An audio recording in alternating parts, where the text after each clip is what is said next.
Welcome to my Saturday edition, and I'm going to be covering success secrets. And today, I'm going to dive into the success pyramid ascension. For those on video, you can actually see the image of what I'm going to be sharing and teaching on today. So we have audio and video going on different platforms, and I want to welcome those on Clubhouse already, Miss Beth and Mr. Kazim. Welcome to the space. How are you today? I'm doing great. Thank you so much. Awesome. It's going to be fun. Miss Beth already knows me. She's a regular here. I really always appreciate seeing you here. So, basically, what I want to share today breaks down the success pyramid ascension. So, what I mean by that is for those who want to really go beyond just technical skills and really build wealth, right? Influence and power. There's so much more that has to be invested in if you want to move up, right? Upward mobility. Okay.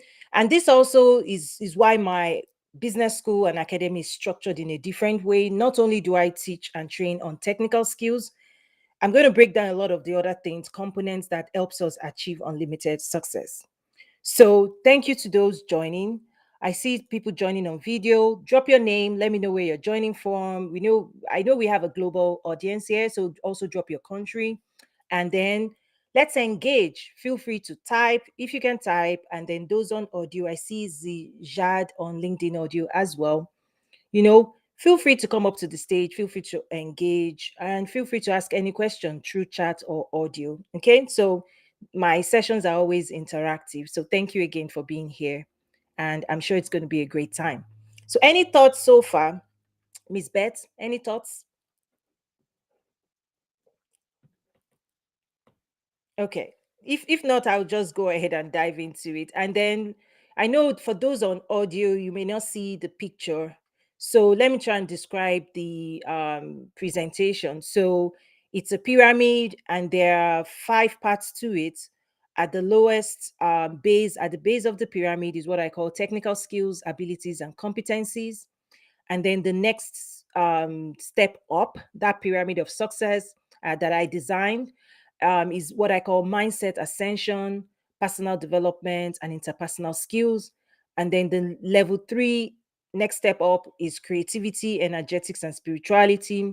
And then beyond that is what I call leadership, networking, and communications. These are all the skills that will help you if you invest time, energy, and resources, okay, in developing these skills. Okay, you will naturally ascend. You'll be more influential, you'll be more powerful, you grow your wealth. Okay, and for those who do not invest in it, you stay where you are. So, as example, at the very base is technical skills, abilities, and competencies. And really, that's the entry point for anyone that has a degree. Okay, so if you have a BSc as example, that's the promise of that entire 20 years of investment, is that it's about teaching you technical skills to make you more technical. Okay, teaching you specific technical skills and abilities and developing competencies, right, that you can now bring to an employer. Okay, so that's the whole point of the first degree. It's designed in such a way that every citizen of a Western country, goes through this process, and you are expected to have skills that is marketable, right? That people can access and pay you for, that it can purchase from you.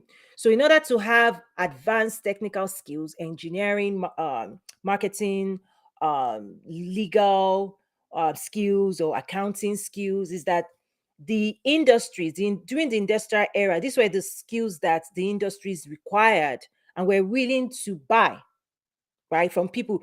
They needed people who had advanced skills, engineering, right, all of these skills, to bring it into the industries, to companies, to power the industrial era, right?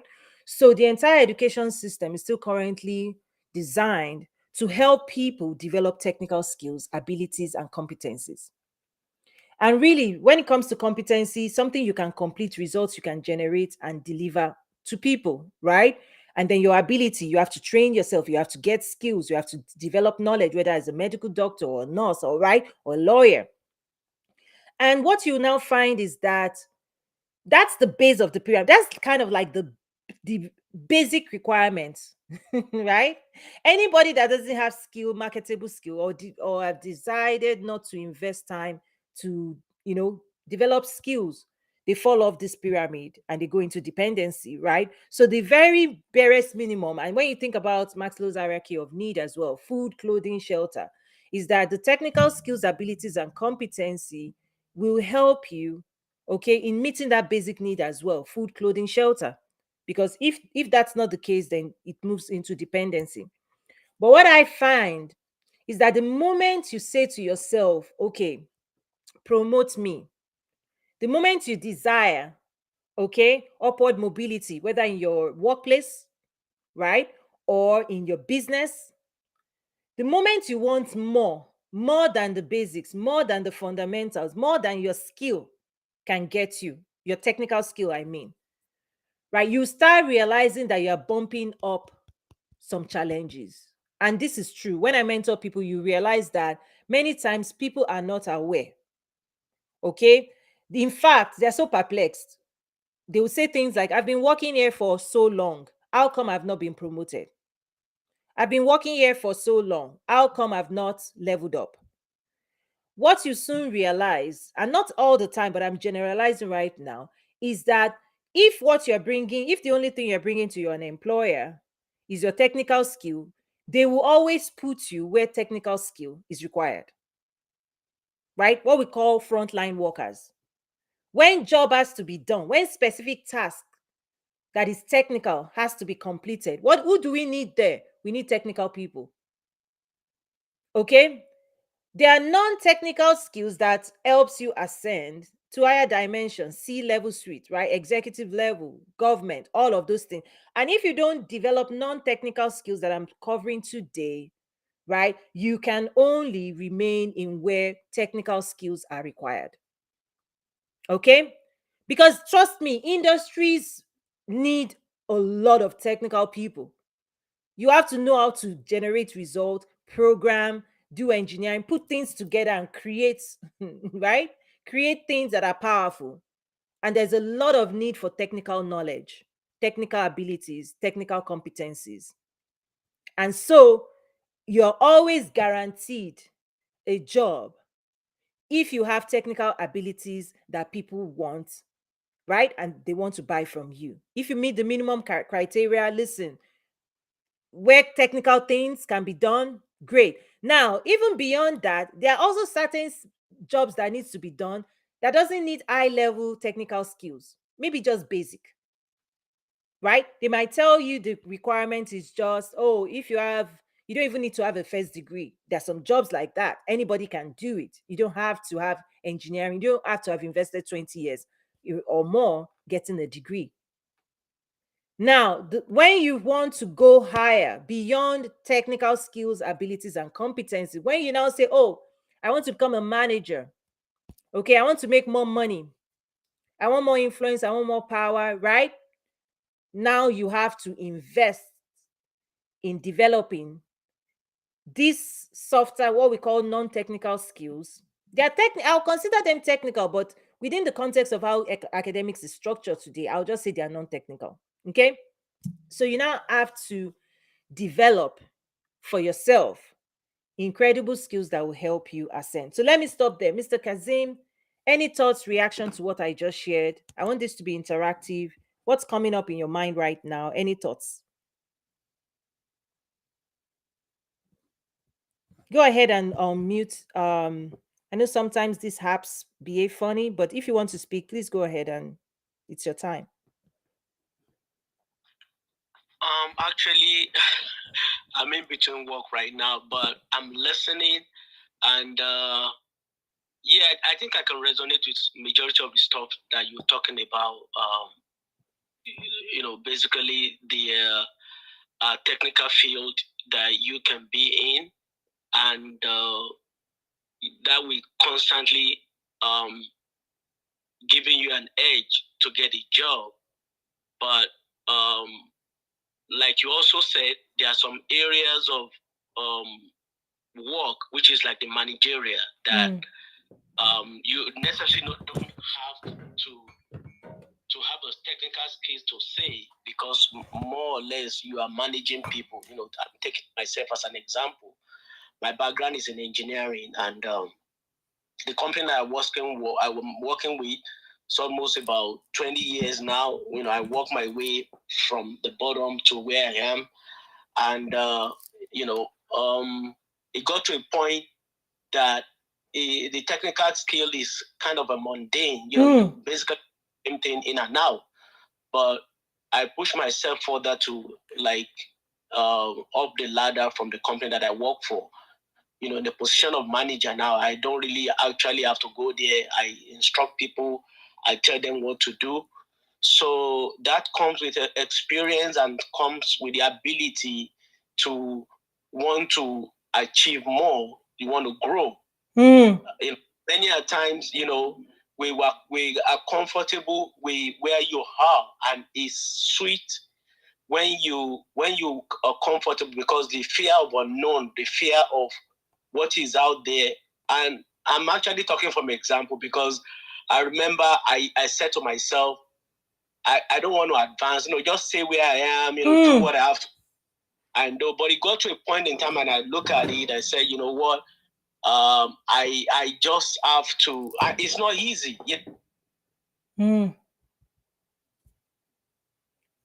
want to get out of the comfort zone, and it's not very easy to get out of, because the fear of unknown, what is going to happen.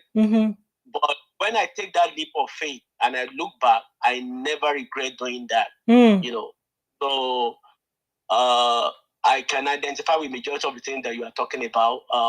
I've been there, done that. I mean, I'm working myself way off from the bottom. Even though I have my degree, what I actually started with to the company, it wasn't even my degree that I used, but eventually my degree worked for me, and I find myself in training, learning, continual learning. You got to be learning. The day you stop learning, you're dead. So you got to continue to learn, to advance yourself.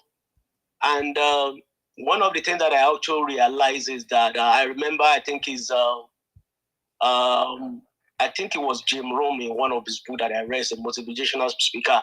He said, don't think about what you're going to get in a company. Think about what you're becoming. Because it's not what you pursue, it's what you attract by the person that you become. 100%. So the person you become is more important. Money is like a byproduct of what you do. Eventually, it's going to come in. When you do what you love and you love what you will do, you never work one day in your life. So, love it. So it's boiled down to mindset. You got to get your mind. That's it. I love it. It's about mindset. You could be comfortable where you are, doing mundane thing in and now. But when you want to go further, because you look at it like in a company, why is it that in the same company they pay somebody $50 an hour and they pay another person maybe $2,000 an hour, the executive? It's about the mind. It's about what the value that they bring into the marketplace, because we call something the marketplace. It's about the value that you bring in. Yes. When big companies are folding up, they quick to lay off the people underneath, because one person up there with his knowledge, administrative skill, if the company is folding up, he can start the company up again. So it's about the knowledge that you have is about able to bring into the marketplace. Absolutely. That really matters. Absolutely. So in the same company, you see somebody getting less, another person getting more. And don't get me wrong, you have to start from somewhere. But absolutely. 100%. Yes. You're comfortable where you are. So that's all I have to share for now. I don't want to take too much time. No, I appreciate this. And thank you for sharing your experience. And it's relevant. I'm sure someone is blessed because you shared that. So you're right. I recommend that you have strong, solid, competency, technical skill abilities, right? That is, for me, that's a requirement, because if you don't have a solid base, you know, it's very difficult for you to lead people without really concept or understanding of the technical as well, even though you are going to develop the interpersonal skills and leadership skills. What I've found is that you still have to read up. If you're not technical and you're leading people who are technical, you must still read up on their technical competency. Otherwise, you'll be speaking different language. You'll not be able to communicate with them. The people you're going to serve, the people you're going to lead, the more about them that you know, the more effective you'll be in leadership and service of them. So I'm always about strengthening technical skills. And that's why even in my school, the Entrepreneurs Academy, right? I teach very high advanced business skill, business development skills, right? Marketing, branding, sales, right? Value proposition, the A to Z of entrepreneurship. And then we build on that. Because without that technical core, you have to hire somebody that has the technique. You have to still pay somebody, because anywhere work needs to be done, anytime results are required, skills are required as well. There's also time when thinking is required. There are certain jobs that is only thinking. That's when you go into strategic planning, strategic, right, management. Is that when thinking is the job, you need thinkers. When doing is the work, you need doers. When vision is the job, you need visionaries. Okay, so a full company, a business need thinkers, it needs doers, and it needs seers. People who can see far. Where are we going? Vision. Okay, people who can then also do the work. Okay, and people who can think of how we are going to get there. All of these things are required for you as an entrepreneur. You have to embody all of it. And if you're an employee working in a company, the more you incorporate all of this, the higher you will go.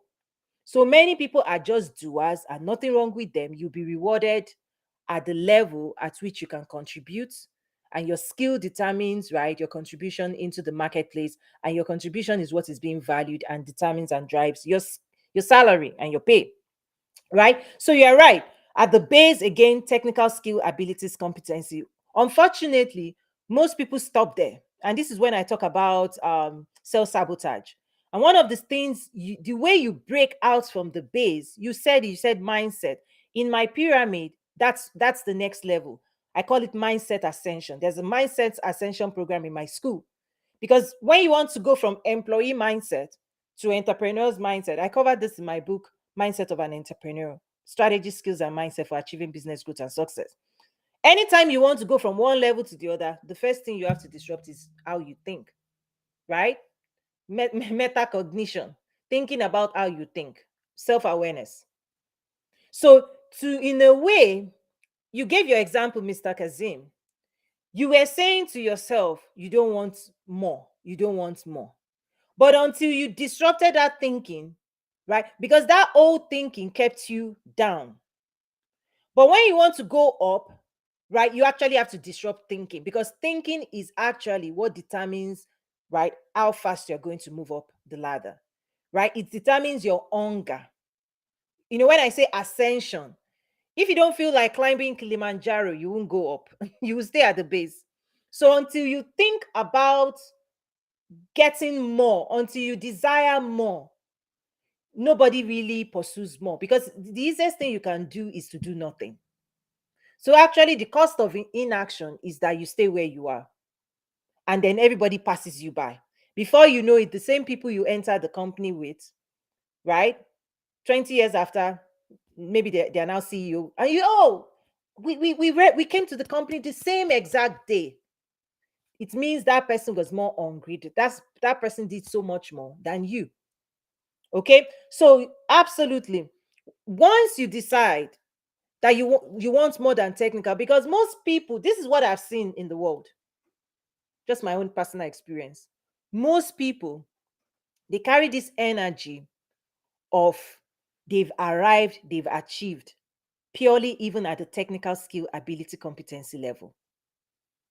Most people at the base, that stay at the base, if you engage with them, listen, They carry an energy of, I've packed my car. This is it. This is the best thing. I have a job. I have a steady this, and nothing wrong with it. It's a level of success, like I shared.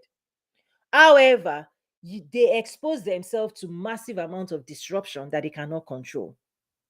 Because all it takes is for your employer to just make a decision and say, no more, see you, bye bye. That's it. There's so much exposure at that base, there's too much risk at that base. But I realize that most people are not aware of the risk of remaining purely a technical, because at that base is where you do outsourcing. Remember the era of outsourcing. What they even right now, the base is what is being challenged by AI, ChatGPT, blockchain. The first place a company will look at is, what are the technical skills that we can pass on to the machines? Because if somebody develops a machine now that you can pay less, and the person will generate the same exact results that people that have technical skills say they can create, guess what? The world will always replace technical skills with robots. That's where it starts first. Because robots cannot lead, they cannot do. There are many things that humans can still contribute towards that the machines will never rise to. So that base, the technical skill, ability, competency, is a risky place to be. So the next level up is, how do you break out?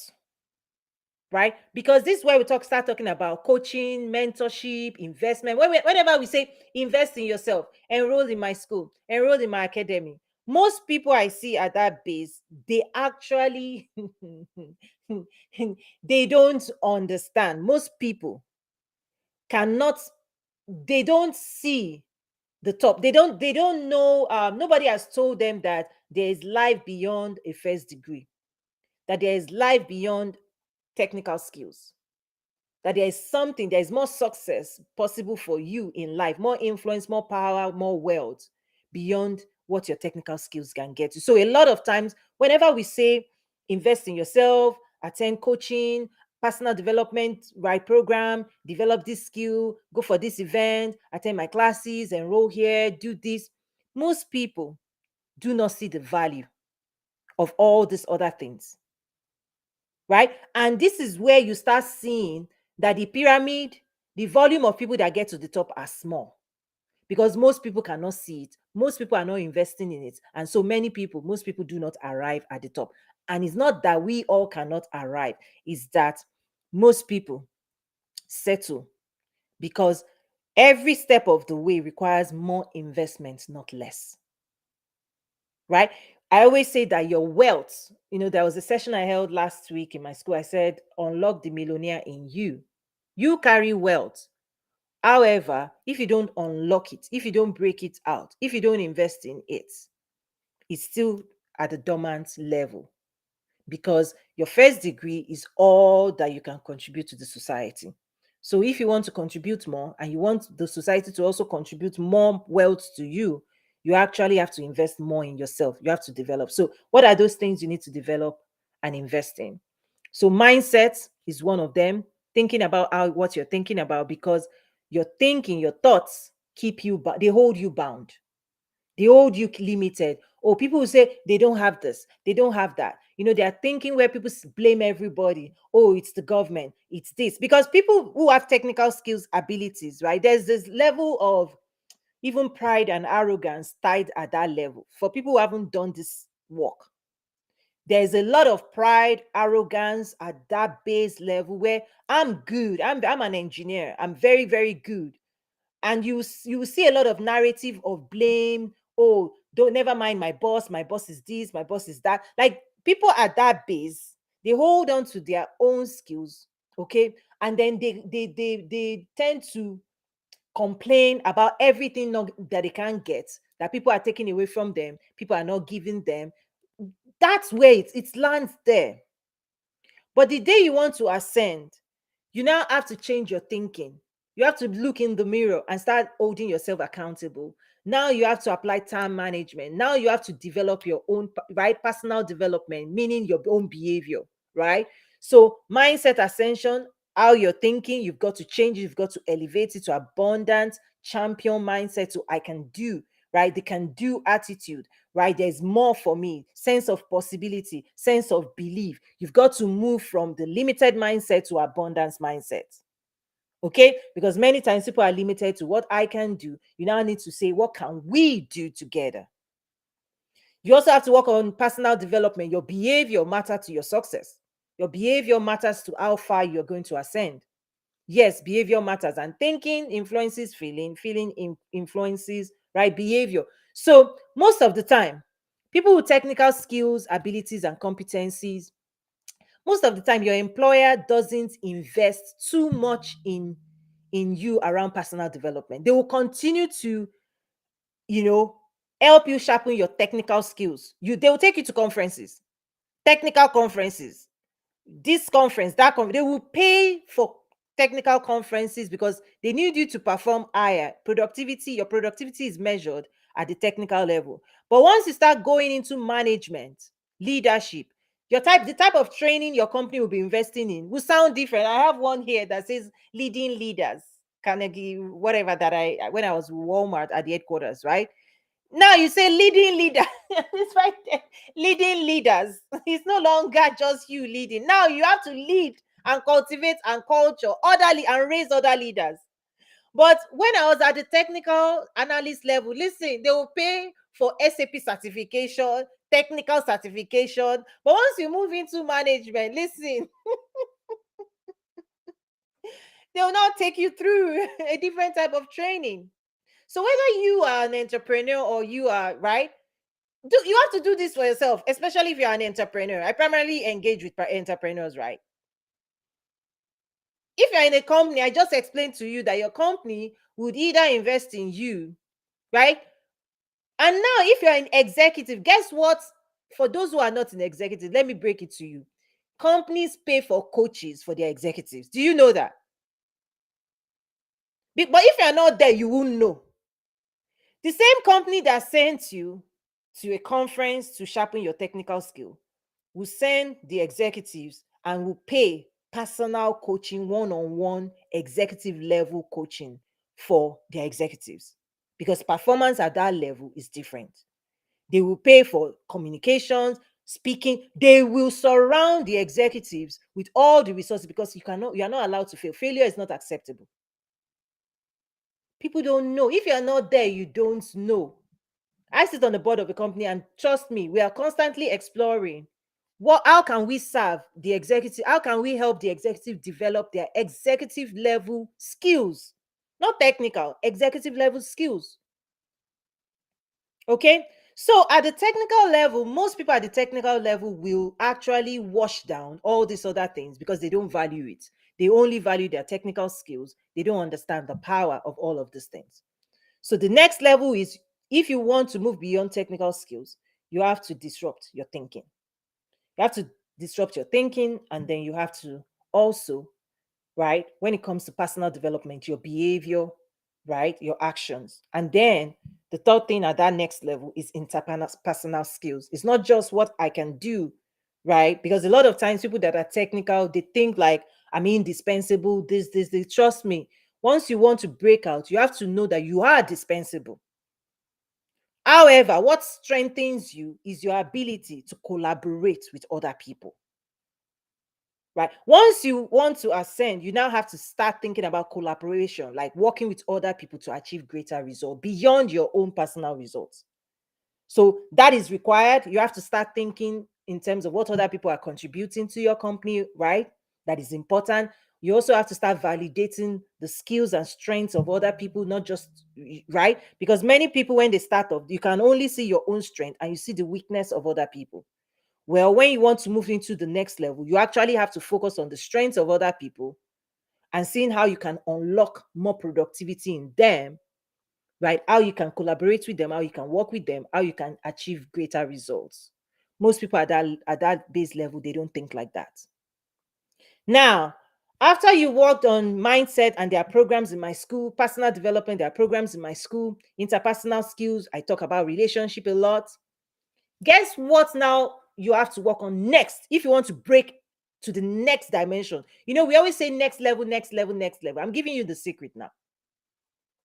Once you build on technical skills, abilities, and competencies. I always say ability. You can have ability and not have competency. I always see competency as ability to finish it. Some people are good, but if you put them to work, they can go lazy on you. Have you seen people who have abilities, but they go lazy? That's why we always talk about, hard work, right? Will always win. Some people have natural gifts, but if they don't include hard work, listen, they will still not, right, achieve endless results. Okay. So the next level beyond that is creativity, unlocking your creativity. Let me tell you the difference. You see, at the base, the technical skill is based on what you were taught in school. You are doing things the way you were taught. Your comprehension and understanding is what you read in books and what they told you to do. When you want to move to the next level, there are some superior intelligence that your being will be bringing to the work that is uniquely yours. Creativity, innovation is given birth to when people are not just repeating, copy pasting what other people have told them, but they are able to tap into their own wellspring of brilliance. I'm telling you, your company will pay you more for your ideas, giving birth to ideas. Okay, the birthplace of ideas and creativity, okay, is not just a technical skill. Oh, this is how we've always been told to do it. Do it this way, do it this way, do it this way. The moment you want to go to the next level, guess what? You now have to trust your own inner voice, intuition, ideas, how you uniquely see the world, and your being. Listen, guys, as human beings, you are an intelligent being. There are some intelligence that the world will give you, there are some intelligence you have to give to the world.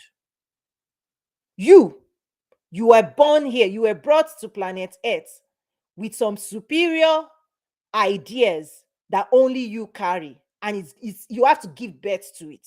You have to share those ideas, right? These are multi-million, these are the $1 million ideas that power companies forward. Innovation. Companies reward creative people, like iPhone, like all these companies, right? Apple, the iPhone, these companies that release things we've never seen before, is because in that company there are some creators. Creativity is activated in those companies. So some people will gather and be creating things the world has never seen before. It's not just that you went to school and you studied this. No, beyond what you study, you're an intelligent being that within you are answers to the problems of the world. You embody solutions that when you put it together and you speak it, millions are made, companies grow, the world moves forward. The world is looking for innovation. And only innovative thinkers will give us innovative ideas. We are asking you, can you please tell us what you're thinking? Right? Because what you're thinking can create $1 million idea. So no longer are they telling you what you read in school. Now, creativity powers the world.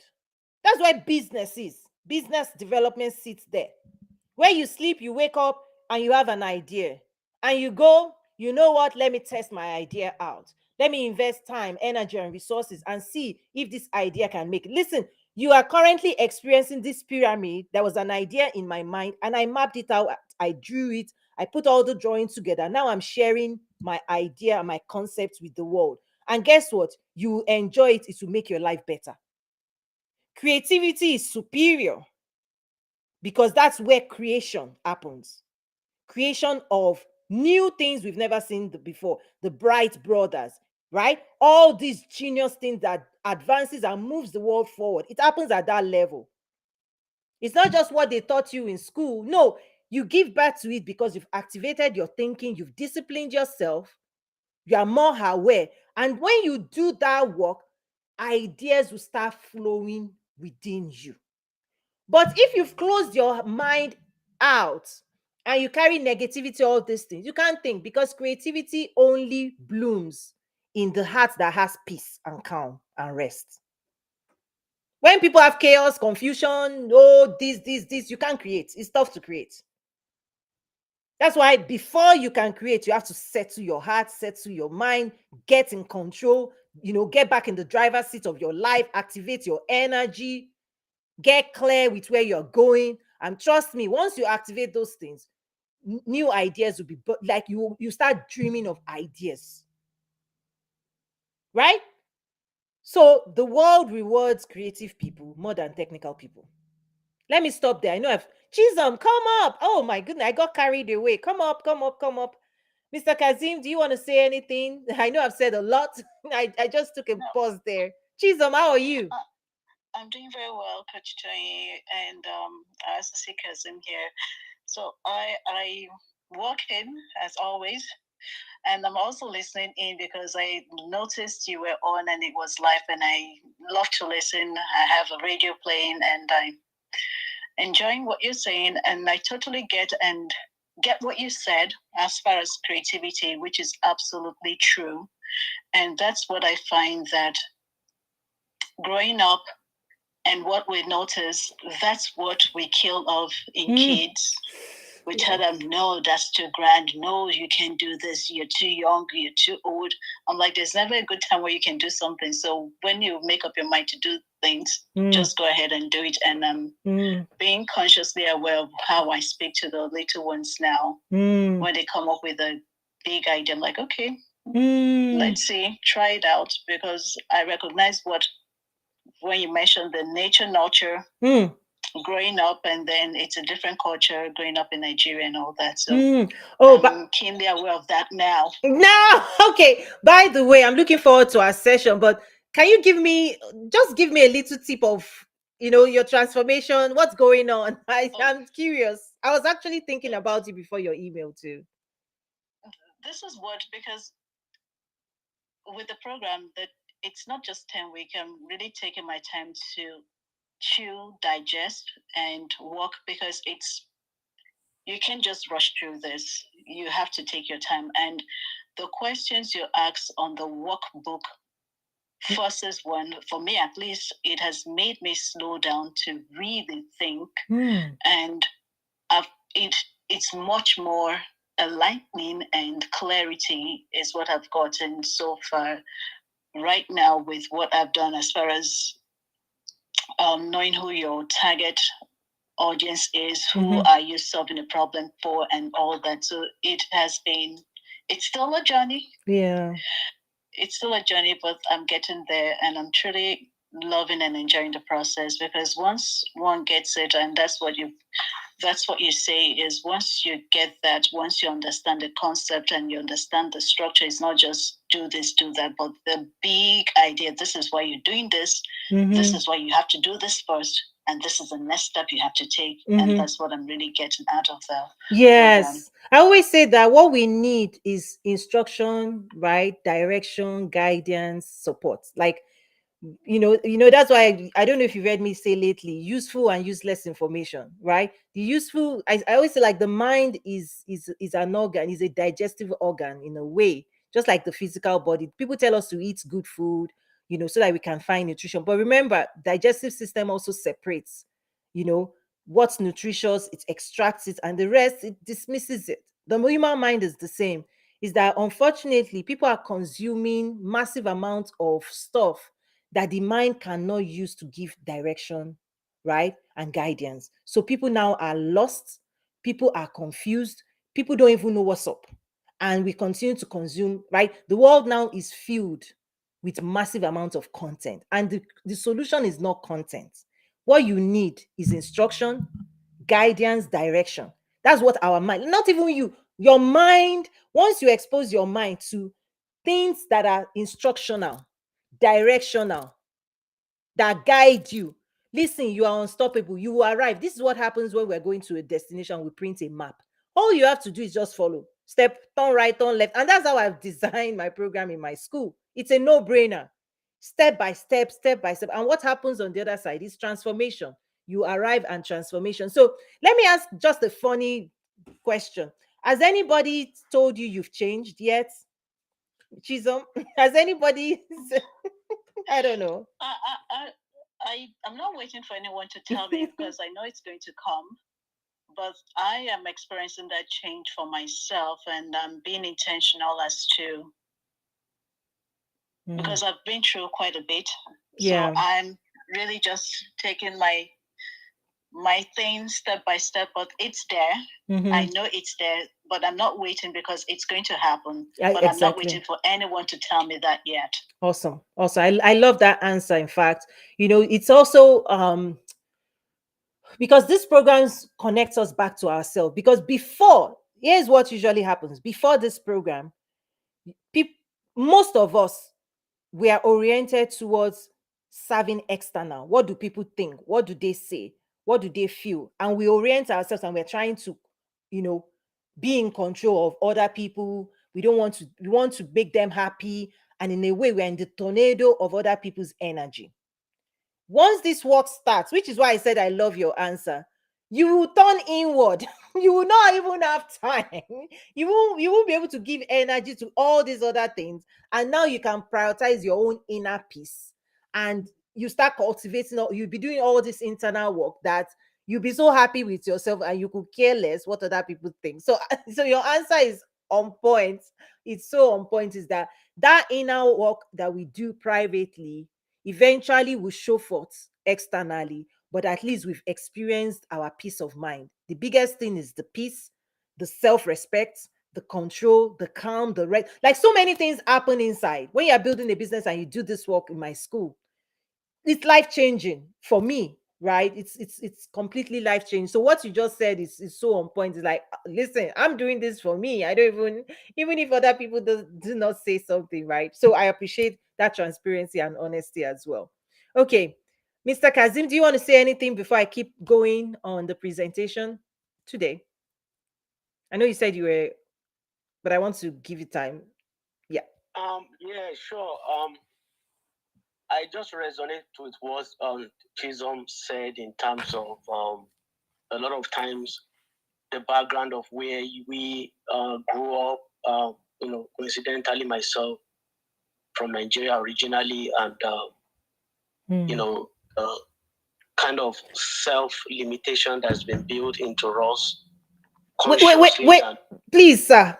Did you just say self-limitation? Yes. Can you dive in and explain what you mean? Meaning self-limitation is it's something that is built over the time, and sometimes depends on the environment we found ourselves. I take a quick example. Because of my background and everything, when I started raising my kids right here in the United States, and many a times the way our parents shut us down, you want to ask for something, so subconsciously, all those are in me. Wow. And when they come to me asking for something, most of the time I'll tell them no. Wow. Not even in details. So it got to a point that I started doing self-study. I read a lot of books about mindset and all kind of things, self-limiting belief. And I realized I wasn't doing justice to my children, shutting them down, because knowingly or unknowingly, all those things are building in them. And when they grow up, even things that they were capable to do, because of the way I brought them up, keep shutting them down. I mean, it got to a point in time when they come to me, when they ask me something, they will say, "Daddy, no." And I realized, I said, wait a minute. Even if I said no, they already said no. So I have to kind of do like a reverse engineering to them to let them know, I don't know, because of the way we were brought up, sometimes you're scared, or I want to go out with my friends, this, that, and you are scared, you don't know what is going to happen. So all those, and it got to a point that I realized that I knew, I wasn't doing good things for these kids, and, consciously, I have to deprogram all those things from them. So and it's something that is built over our environment. You make an example of the Wright brothers. What did they do? They invented the airplane. As a matter of fact, when I was reading the story of the Wright brothers, I heard their father was actually a minister, like I don't know, maybe a pastor or something. And when they told him that they want to make an object, because they started doing a motorbike. When I read their story, the house they were living, there was no light. All that was in there was books. No light, no water here in America. So, and but they had this concept in their mind that they want to do more than. So they started doing just bikes, and they lost their mom, at the early age. Their father was a minister. So when they told their father that they want to build something that can fly, they want to do something no one has ever done before. So, and they went ahead, obstacle, the first one that they did crashed until, so through them, we can fly anywhere over the world now. Like, this is an idea that was conceived in their mind that will succeed. And another thing I was going to say is that, having a bachelor's degree and all that, it's like a first step. And you don't even need to have that this present day we have, the moment that we are. Look at all these, great inventors, Steve Jobs, Bill Gates, and you know them. All these people, they, flunk out of college. But there is a driving force in them that they want to be more than what they are. And that is what, bring all this invention, the ideas. Look at what is the guy that owned that Ford Motors. I forgot his name off my head. He was a stark illiterate. I think he's only had like a 11th grade, whatever, high school. He's not even up to high school. And he was able to build people together. He knew using, because in those days they used to use horse. And he knew there was something much better than using an horse. And he had an idea. The first car he built, it was in a rental place, in somebody's garage. And when the owner saw what he built, and he told him, by the time he finished building the first car, he said the story that I read about him, the car couldn't come out of the garage. But when he told the owner about the vision and what he had in plan, the owner himself had to break the garage for the car to come out, because he knew this is greater than what anybody can think. So it's more of being want to be more than what you are, and you have to really like kind of separate yourself, so to say, because all these invention ideas, it doesn't come on like just doing everything that every other person is doing. You got to, because I one of those examples as well is I remember when I was back in Nigeria like 20 something years ago, a friend of mine, he actually had a first class in computer science. He never saw a computer. So one day he showed me a magazine, and he said then that, in the magazine we both read it, that there's going to be a time that you're going to be communicating with people via the phone, and you can see people all over the world. I mean, personally, it was all off my head. Like, how could that possible? Like, how will this? I mean, we are living it now. Looking at 20 years fast forward, we are living it. That was an idea that was conceived in the mind of somebody. And if you see all the big edifices that we see, big buildings, it's an idea from somebody that somebody thought about it. And not only there's two stages for an idea. The stage of where you thought about it, and the manifestation. You actually put it, because a lot of people have so many ideas, but they are scared to put that idea into place. So everything that you see here, it happens twice in the place of imagination and the place of manifestation. Yes. So, but a lot of people get stuck at the place of imagination. They are scared. Somebody said, if your idea doesn't scare you, what you want to do doesn't scare your friend or whatever, that idea is nothing, because it has to come something that nobody ever done before. You got to look at the problem people are facing. How can you solve that? Yes. I mean, if you want to go from here to, New York, if you want to go to Florida, you can walk all the way to Florida. You run, but there's another better way. You can fly. Yeah. And that's exactly what the Wright brother did.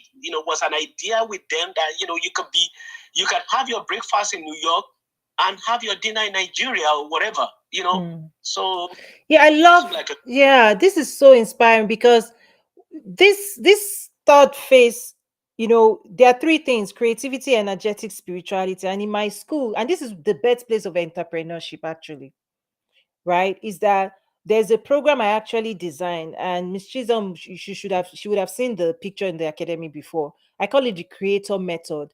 And this is where I talk about spirituality, ideas. The source of an idea is deeply spiritual. We are spiritual beings, okay? But many people don't tap into the intelligence that their spirit holds, right?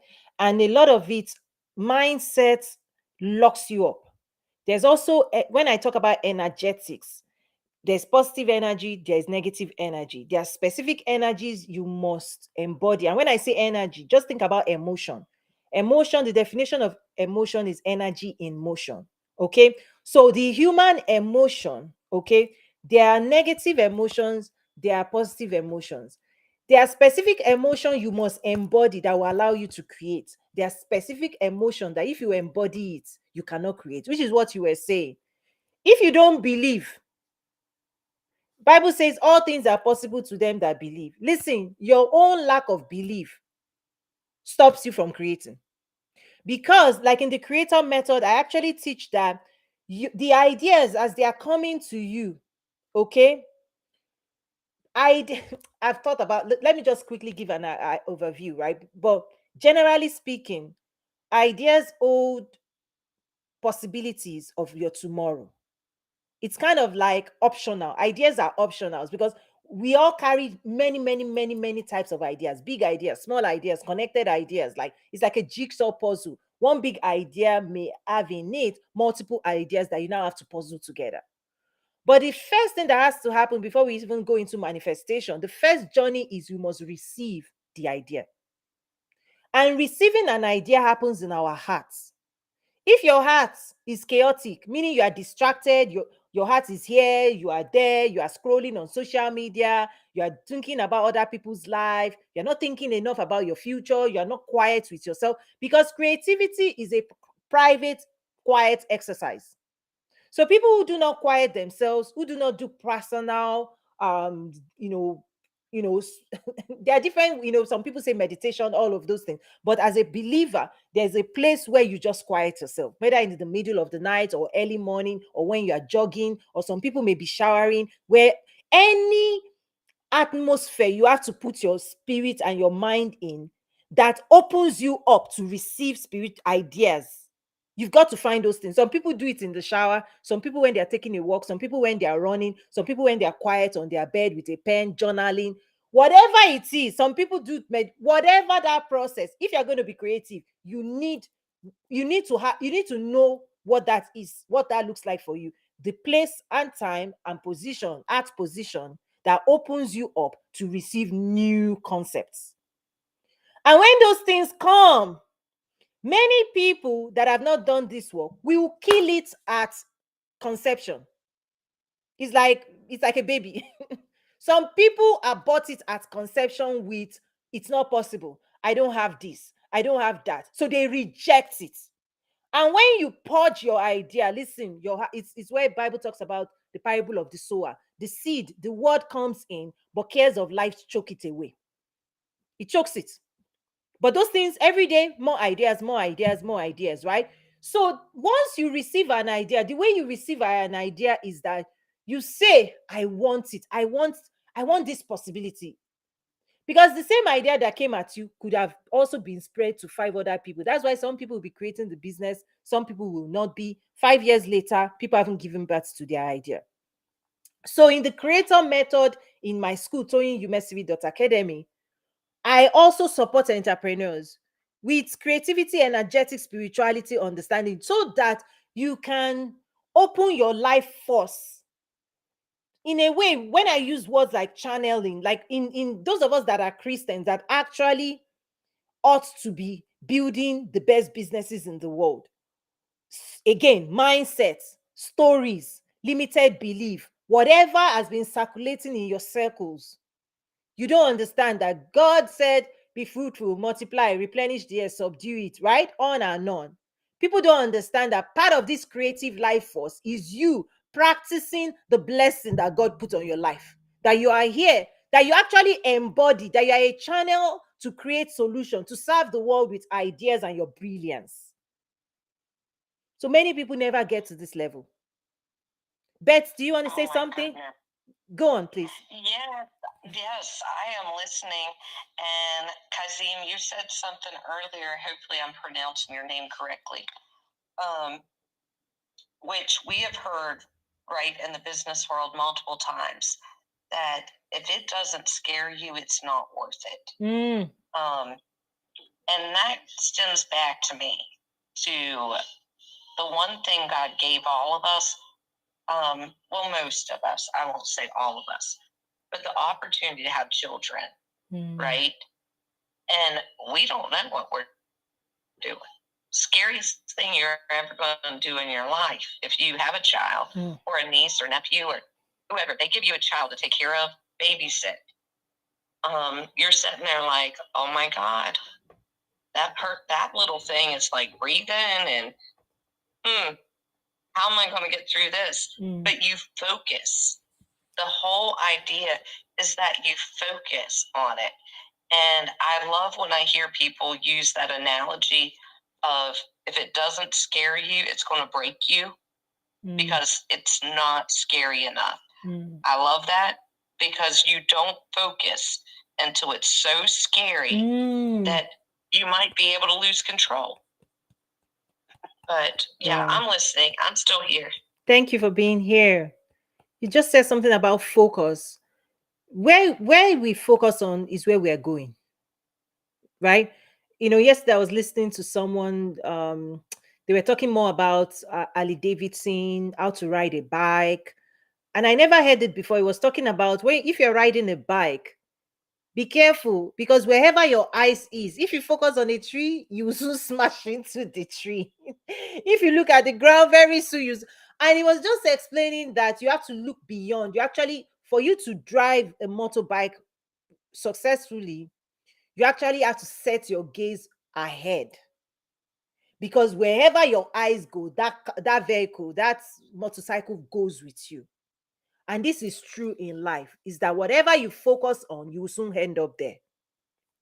Whatever you focus on, you will arrive at. And so focus is extremely powerful, because we become what we invest time in sitting with. Right? So I just wanted to add on to that. So if you have an idea and you sit with your idea long enough, you will believe it.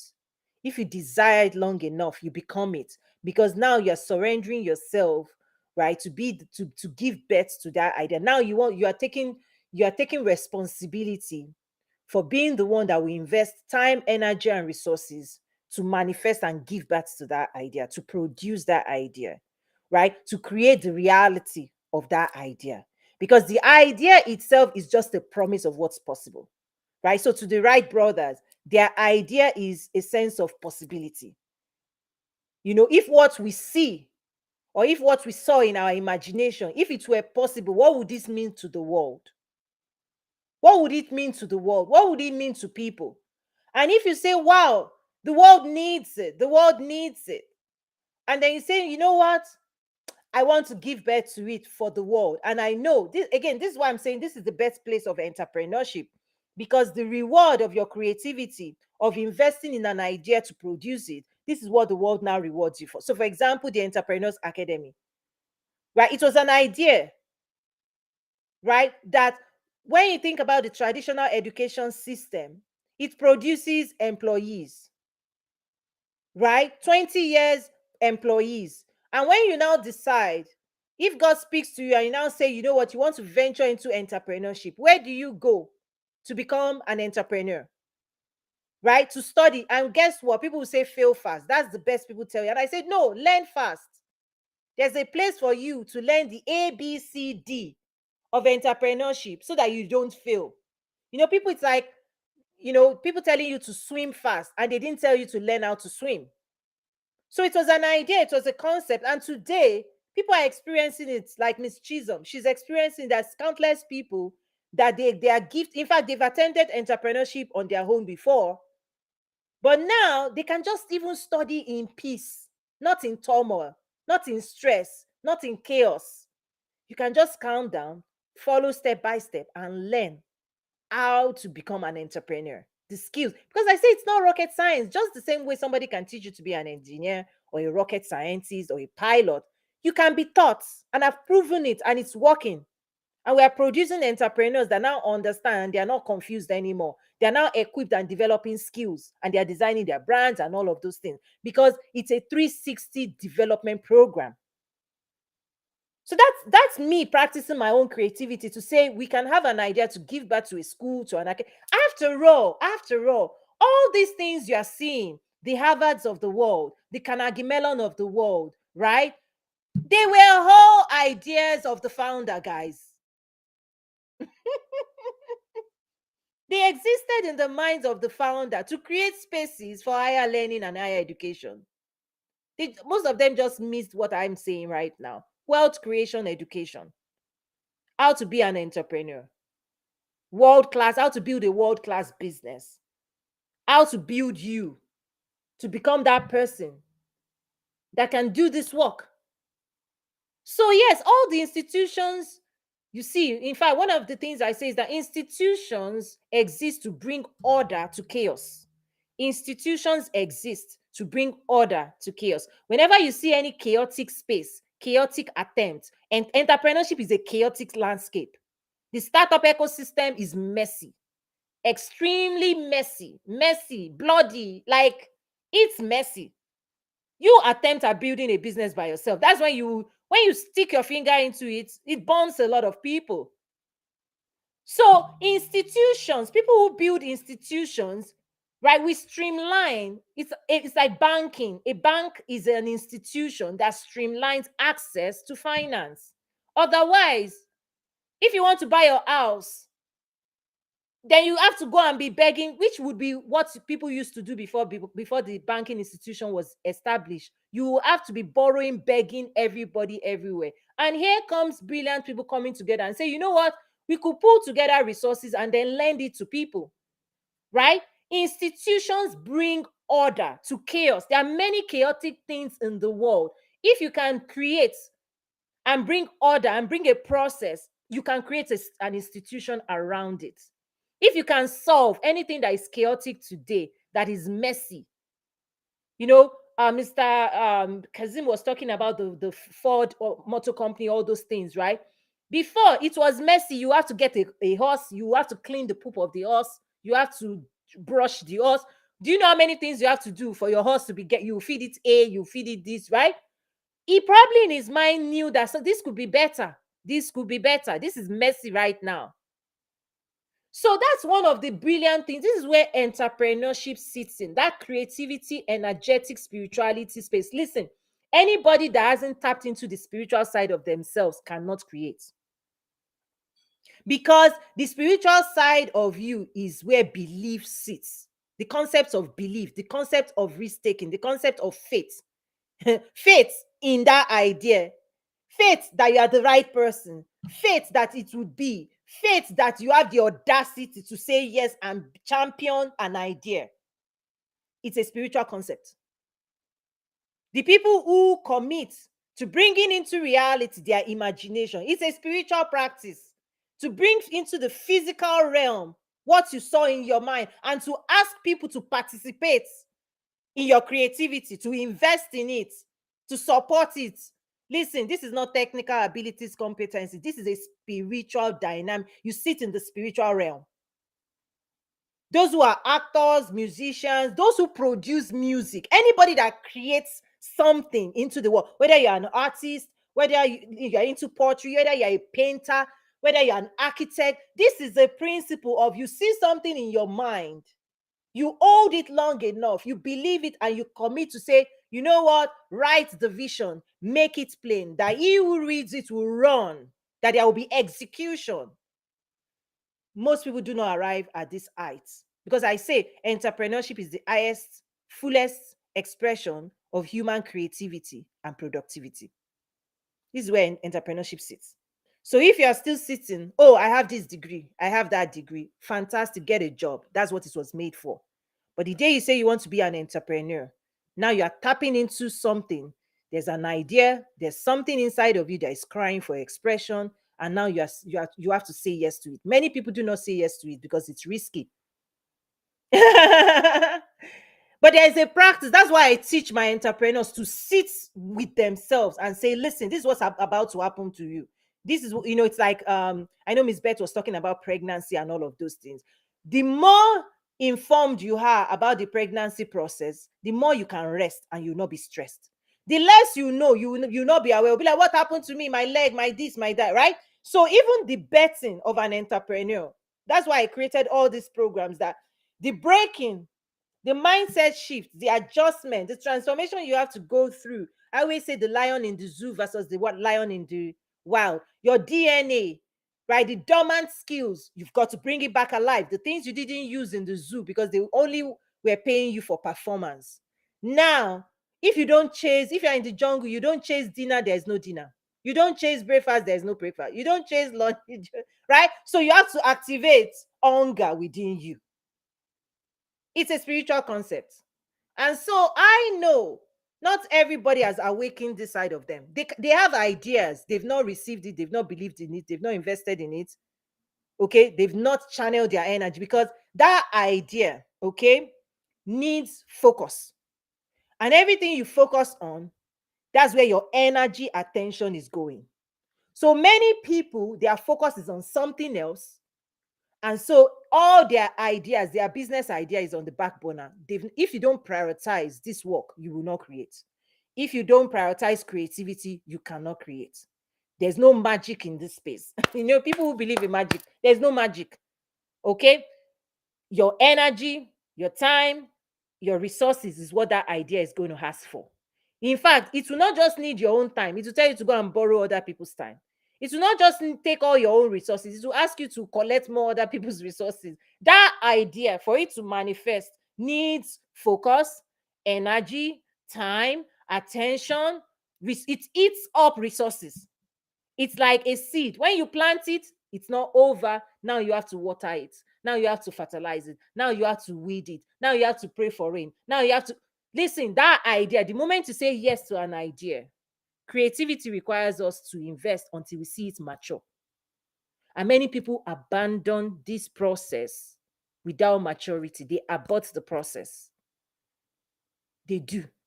For me, part of the Entrepreneurship Academy is you will go all in, because you have support, you have resources, you have everything you need at your fingertips to arrive and to create what God wants you to create. So this is another ascension, right? This is when you start ascending to another realms of dimension in the world, okay? Based on ideas, based on energy investment, based on your let me say spiritual belief, based on your belief. Because when you believe, listen, this is what people buy from you. This is what investors invest in. Elon Musk, listen, if Elon Musk say he wants to drill the ground, people will bring their money. He says he wants to go to the moon, people will bring their money. Anything that guy says he wants to do, people believe him because he believes himself. If he says he wants to buy Twitter, $42 billion will show up. That guy believes himself. He believes himself. So if you don't believe yourself, and what I also see out there are people who are begging for attention, and they are hoping that the world will guide them. No. So let's move on to the next level.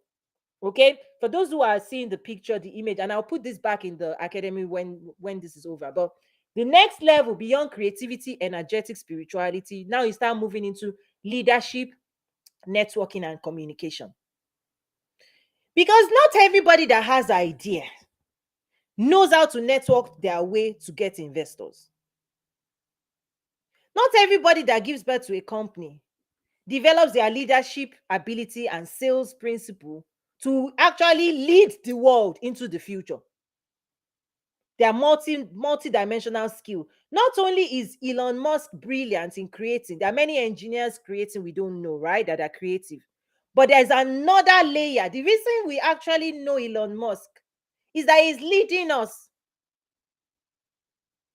He's telling us, he's using the power of communication to show the world where he's going, and everybody's following it. He will tell you he will create an electric car, and then he will create it, and then he will tell you why he created it. And now the industry is following him. The industry that said something was impossible before, he made it possible. Now he's now a leader in an industry.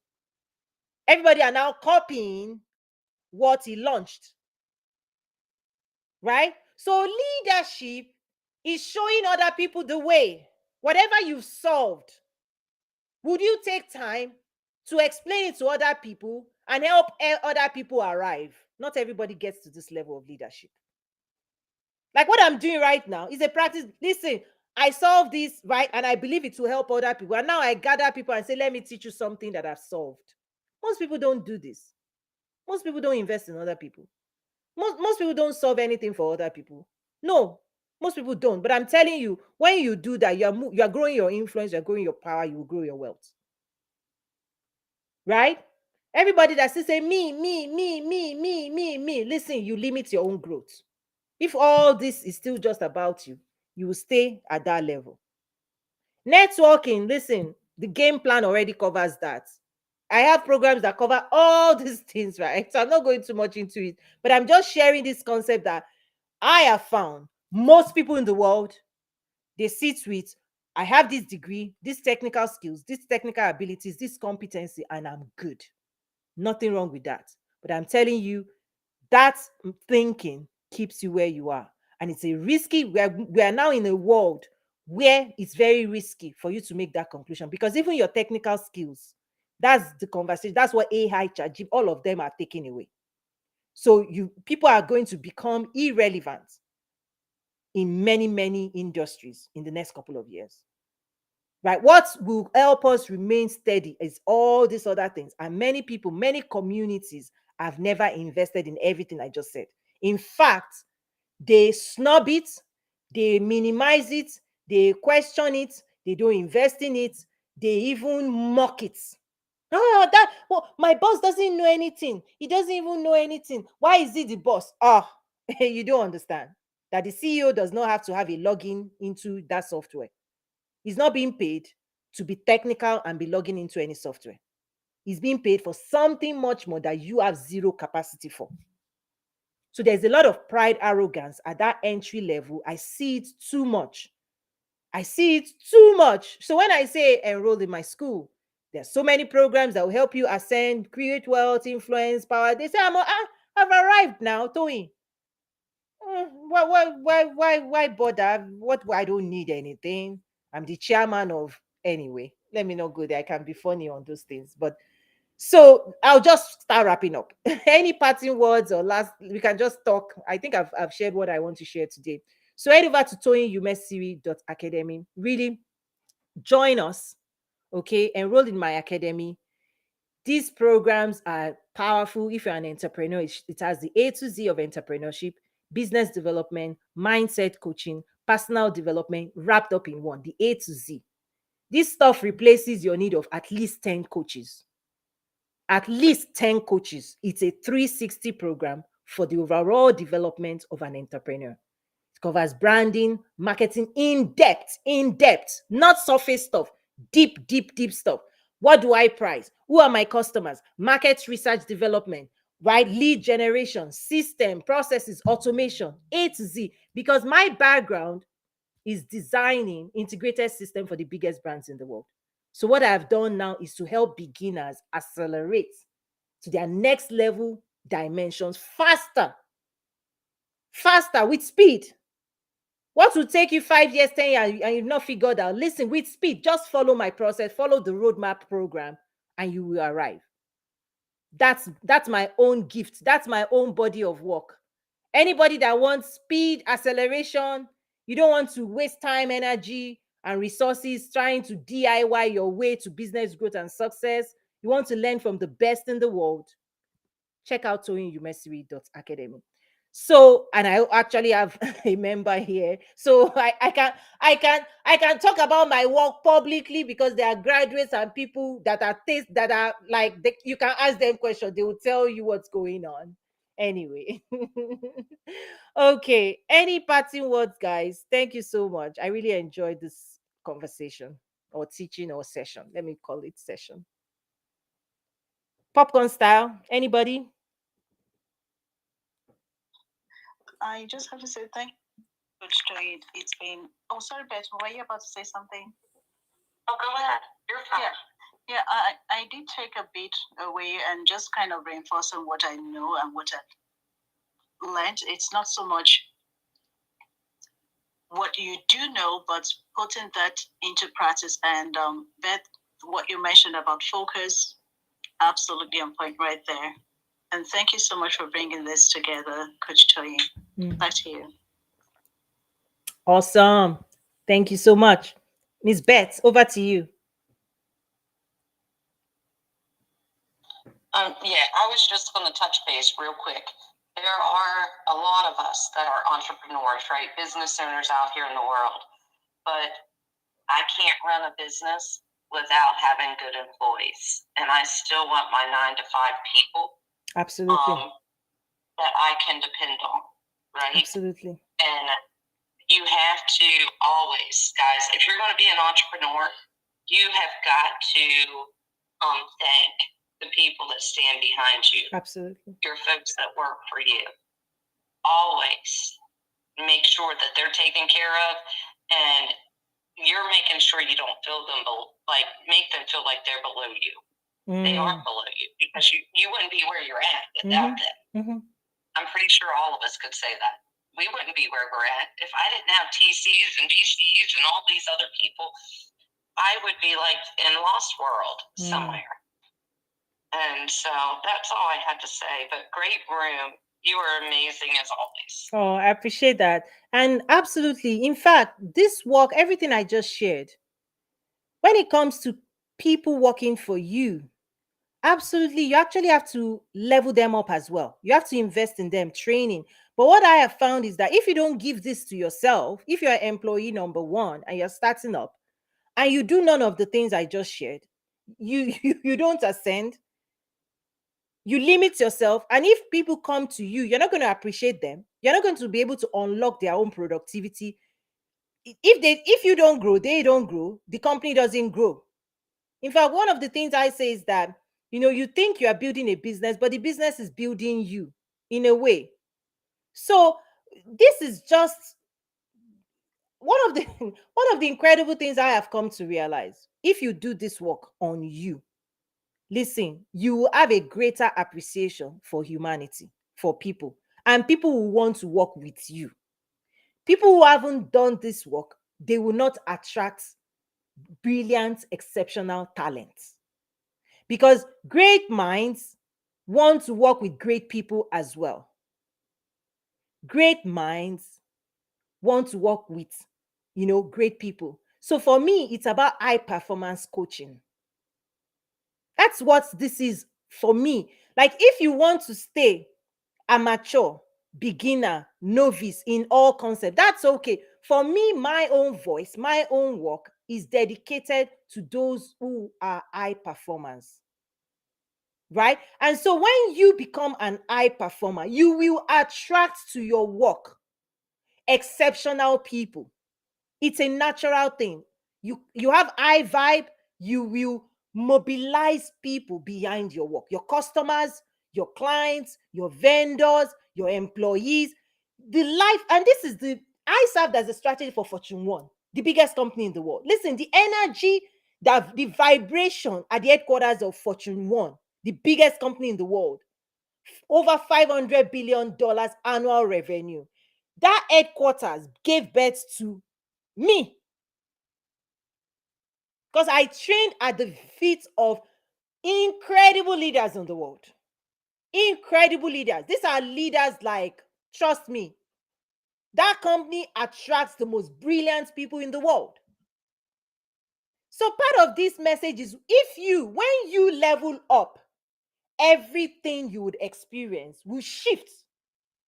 It will shift. What you experience will be different. And the people that want to work with you, listen, they will come to work with you because of you, because of the energy and environment you create. And when you don't do this work, you will create environments where people get, if you are so-so, you create so-so. Because the business is always going to be a reflection of you, your way of thinking, your way of behavior. In fact, I always talk about you do business the way you do life. For example, if you don't know how to implement boundaries in your real life, you've just started business failure, because everything in business is boundary. Excuse me. A contract is a boundary. An agreement is a boundary. A process is everything about business. Because remember, I said institutions, right, exist to bring order to chaos. Chaos is lack of boundaries, guys. When people think they can do anything, say anything, show up anyway, no time management, nothing, right? Businesses is a streamlined process where you set expectations and you create boundaries and you guide people. Human beings want that level of leadership and processes, right? People who come into your company, employees, they expect certain coordination. So, in a way, an organization is an organization. You will organize your company. And if your company is not organized, you will create internal chaos for yourself. And so, oftentimes, people who bring employee mindset to the world of business, all of a sudden, they will become employees of whatever they are being. They will bury themselves again in chaos. Why? Because the mindset of the employee was never disrupted. The employee will always create another employee. You become an employee, even though you will not become a business owner, because I explained the difference between employee, entrepreneur, and business owner. Some people also get frozen in entrepreneur's mindset. They don't graduate into building a business structure that they can operate. Some people are perpetually chasing new ideas,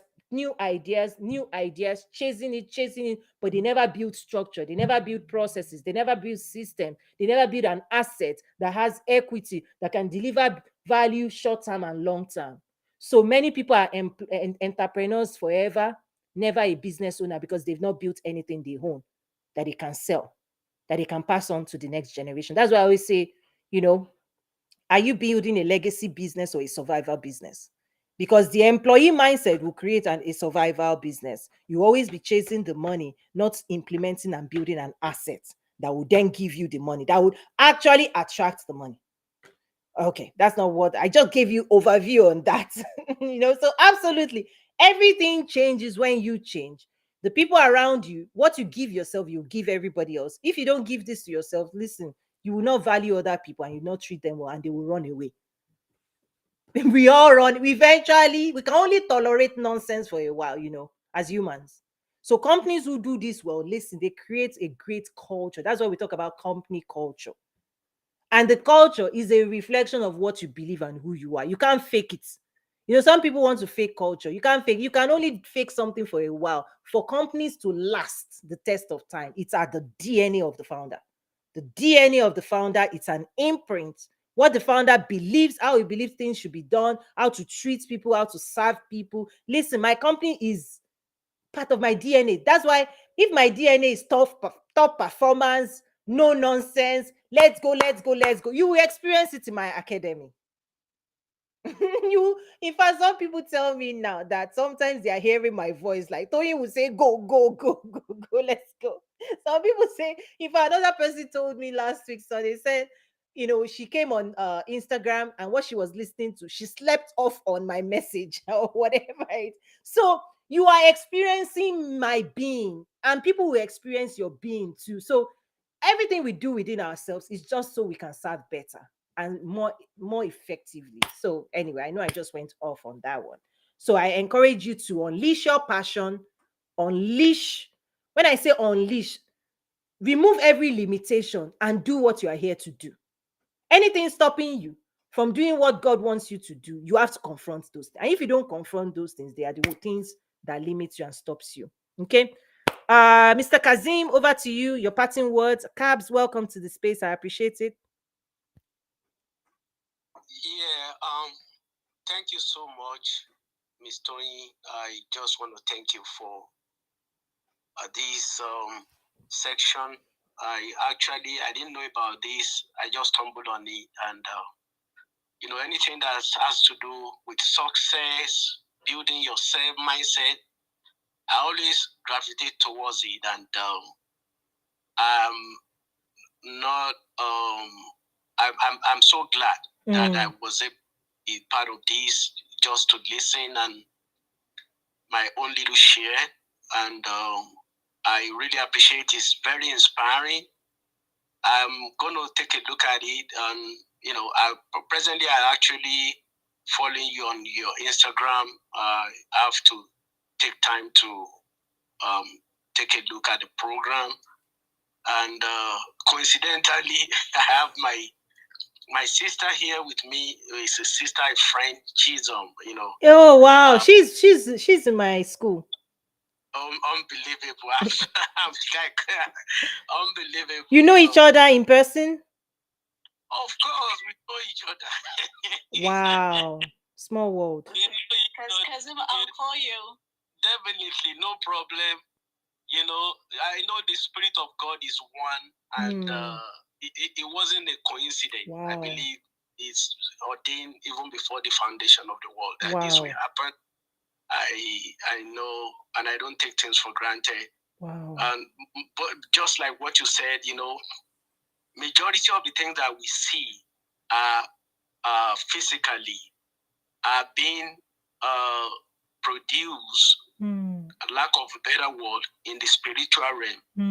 And it's just unfortunate, for us as Christians. I think I'm comfortable to say that on this platform. Absolutely. You're talking to a minister too. Thank you so much. Yeah. And I really, that we don't tap into the gift that God has given unto us, the intuition, the Spirit of God, that, that still voice that tell us things. And you wonder why the people of the world are progressing, they are making it. While the people that we're supposed to be, the Bible tells us that we are the salt of the heart. So you begin to wonder, and a part of it is, God Himself, I believe, apart from the fact that, being a Christian and all that, there are some laws that God has put in place, and God Himself is not, how will I put that word, a respecter of a person. Once you follow the law, irrespective of whether you are filled with the Holy Spirit, you cannot compare somebody that wake up like 5 o'clock in the morning, started his day, and do all that he has to do, maybe night before, prepared himself about what tomorrow is going to be, in terms of times management, he will be able to accomplish more than somebody that just wake up and, so, and some of these things you wonder, people like Steve Jobs, you just mentioned, what's his name again? The Tesla guy, all those that, and they're doing something and it's working for them. So we are actually more better advantage because the Spirit of God is in us. We are able to discern, but majority of the time we don't listen. We don't take time to listen and be under that tutelage to what God is telling us. But these people sometimes they take time to go away And that is why some of them, even if they lose all their money today, they were able to get that money back because there is a process, there is a law that they follow. And when they follow that law, I mean, we have a principle of the gravity. If you go on top of a skyscraper and you jump, nothing is going to stop you. You're coming down. So all those good things that God has put in place, I believe is about time for us, because the Bible tells us we are the salt of this heart. We are supposed to be the one ruling. When we take time to ruminate and listen and set times apart, because there's so many. One of the things that God did even before He created the heart in the beginning, in Genesis, said the heart was without form and void. God actually has to create an order. We need to have order in our life. When there's too much chaos, you can do nothing. Nothing can be achieved. So that is what I see. Yeah. And I'm going to cap it up with a story of I think what's his name again? John Rockefeller. I believe in one of his conglomerate, he was an oil magnate. But I heard the story about he owned an insurance company, and the ship that crashed. There's this movie. I forgot the name of this movie again. Is it Titanic? Popular movie. Titanic. Exactly. So I heard the story that he was actually wanted to insure that ship, Titanic, but his instinct told him, and he said, let me just think about it and pray. So he came back and he opted out of that deal because of it took time. He didn't rush to say, because even though they said if he took the deal and everything went well, that is going to make a big increase in his business and all that. And at the same time, if it failed, he can bankrupt his business. But he took time and he prayed about it, and he came back. He said, even though this idea, it looks great, but he said, I don't want to be part of it. And see what happened to that Titanic.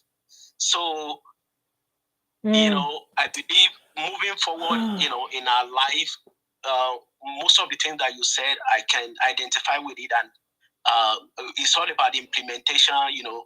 We need sometimes, you just need to be quiet and, be somewhere where we can be able to listen to that still voice, what God is saying, and, take it from there. So yes. I'm going to stop here. Well, I know I saw in the chat space you and Miss Chisholm were going back and forth, but I was like, did they know each other or not? Okay, so here's the thing for me. My work is really geared towards Christians, because Christians will understand me better. Just this past Sunday, right? I think Mrs. Chisholm saw, I preached in church on the birth of a new identity. In church, my message will carry a lot of scripture. Even in the school, I created a separate session on abundant life. There are a lot of scriptures. I also have a book, Marketing for Christians. So I create some special things that have Bible verses, if you can consume Bible verses. And then I have other things you won't see any. But I believe Christians, I believe I'm called to Christians big time. The reason is because we are operating beneath God's highest expectation of us. Like if God gave you a fantastic car and you are not using it and it's sitting, it will rust, right? And so part of what my academy and school is that it makes people not have any excuse, right? So there's no more excuse like, I don't know how to build a business. Where do I go? What step do I do, right? If God has given you an idea and you believe that idea needs to be commercialized, then you come into Toyin Mesido Academy and you follow the steps and you will create and build and make money. Because many people have been giving God excuse for years. They are carrying $1 million idea. Let me connect this to another side of my work. So I'm also well known in the world of international trade development. In particular, I lead a mandate on trade with Africa. I sit on a council by appointment of the U.S. Secretary of Commerce. One of the key messages, particularly first generation immigrants, African, listen, if you fail to build wealth in the next 20 years, it's your fault, it's not God's fault. You see, China has built their own wealth. Millionaires, billionaires were made in the last 40 years. Those who built the economy of China are the ones who make money from economies of China. The people you've mentioned, Mr. Kazim, the Rockefellers, the Ford, the Wright brothers, right?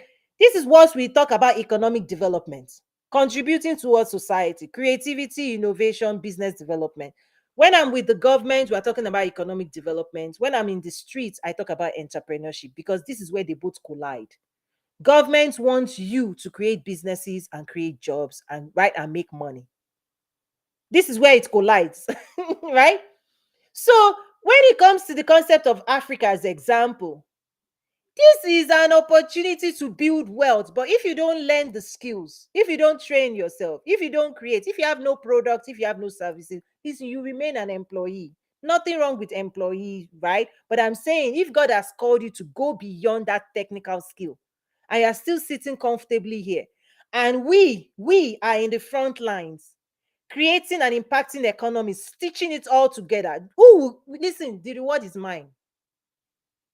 Because when we talk about economies, those who invest in creating economies, driving supply chain, build businesses, build products, serve other people, they're the ones who build wealth. And they build wealth in such radical, transformative ways. They become millionaires, billionaires. Those who gave back to the America, they are the ones who built wealth. Those who gave back to China, they are the ones who made money. And those who are giving back to the Africa of the future, listen, we are collecting. We are collecting. And those who sit around reading newspaper and telling us story, stay where you are. I know sometimes my word can be harsh. Yes, it's time to wake up. If you are sleeping, I want you to wake up. Whoever put you to sleep, God says all things are yours. God told the Israelites, promised land, here you are. But they said they didn't want to fight. Really, guys. You don't want to invest. You don't want to study. Then you forfeit everything you don't invest in. You forfeit the life you don't invest in. Listen, I have scripture upon scripture. We just read these things, we don't personalize. There are scriptures that says the kingdom of God is like someone who went to a field, found treasure, covered it up, went to sell everything he had, he bought the field. Another person was looking for pearls, found one pearl, sold everything. And we read those scriptures and we don't know God is talking to you. That I've given you an idea. You're supposed to put everything. This idea is for your future, it's for your grandchildren. And you say, this idea, no, my salary, oh, my bill, oh, you forfeit it. That idea will just move on to another person. Because ideas are always looking for people who will give money, time, and attention to bring it to life. And so anybody that says, oh, sorry, go on, please, Beth. Did you want to say something, Miss Beth? Yeah, because I have pushed back on this generational wealth thing. Please. Because a lot of people are so focused, right, on making money. I myself have been in that position of just focus, go make money. I want to leave my kids some money. Well, you know what? Money sounds absolutely amazing to all of us, but I can't get back my time. When my day is done, my expiration date came from God. I can't get back that time. And I just am like, are we teaching? Sometimes maybe you don't make money today. Maybe you take your kids to the park and show them how to, help a neighbor. Or you do something else, and teach them how to make their own money. And to me, that sounds way better than generational wealth as far as financial. So my generational wealth to my kids, they both know how to care. They know how to give back. They know how time is valuable. Absolutely. And so I get pushed back on that a lot because I'm like, a lot of times we get hung up on being entrepreneurs and making money, and we forget our focus of the fact of what life really is. Right. So there's no need to push back because we are actually aligned. There's no pushback there. So, two things in my book, Mindset of an Entrepreneur: Strategy, Skills, and Mindset for Achieving Business Growth and Success, I break all of these things down. In fact, one of the things I tell people to settle and wrestle with and get clear is, what is your why? And I wrote in that book that some people say, I want to make money. Some people say, I want to do legacy. Whatever it is, some people even do charity. Whatever it is, settle with it, because that why is the only thing that will sustain you. Your why has to be clear. And frankly speaking, if your why is to make money, listen, hold on to it tight. Don't let anybody fight you on that why. Don't let anybody corrupt your why, because it's the motivation, it's the drive, it's the passion that will get you everything you want. So whether you are Donald Trump, you want to be a billionaire, or you are fine with making 500 or 50K, this is where I give freedom to the human, right? Quest. This is the human quest. Some people want to rule the world. Some people want to go to the moon. You are unstoppable. You are an unlimited force. The only thing that will cap you is your own imagination. When you stop, where you stop is where you stop. So actually, if you are motivated by money, be motivated by it. If you are motivated by service, be motivated by it. If you are motivated by giving back, be motivated by it, because your soul has an assignment, right? So it's not for me to question anybody, motivated by money. No. If God has promised you that you'll be a billionaire and He gives you an idea to help you run after it. However, this is where I balance it just to create awareness. When I teach entrepreneurship, I teach it in such a way for people to understand it's tied to excellence in service. That's why I said Christians ought to be doing this best, because we are rewarded by our contribution. Okay. And just as an example, there's a lot of math. Sometimes I just stay at a high level, but when you take a calculator and you take a pen and you say, I want to make $1 million, it's a math game. I have a first degree in math.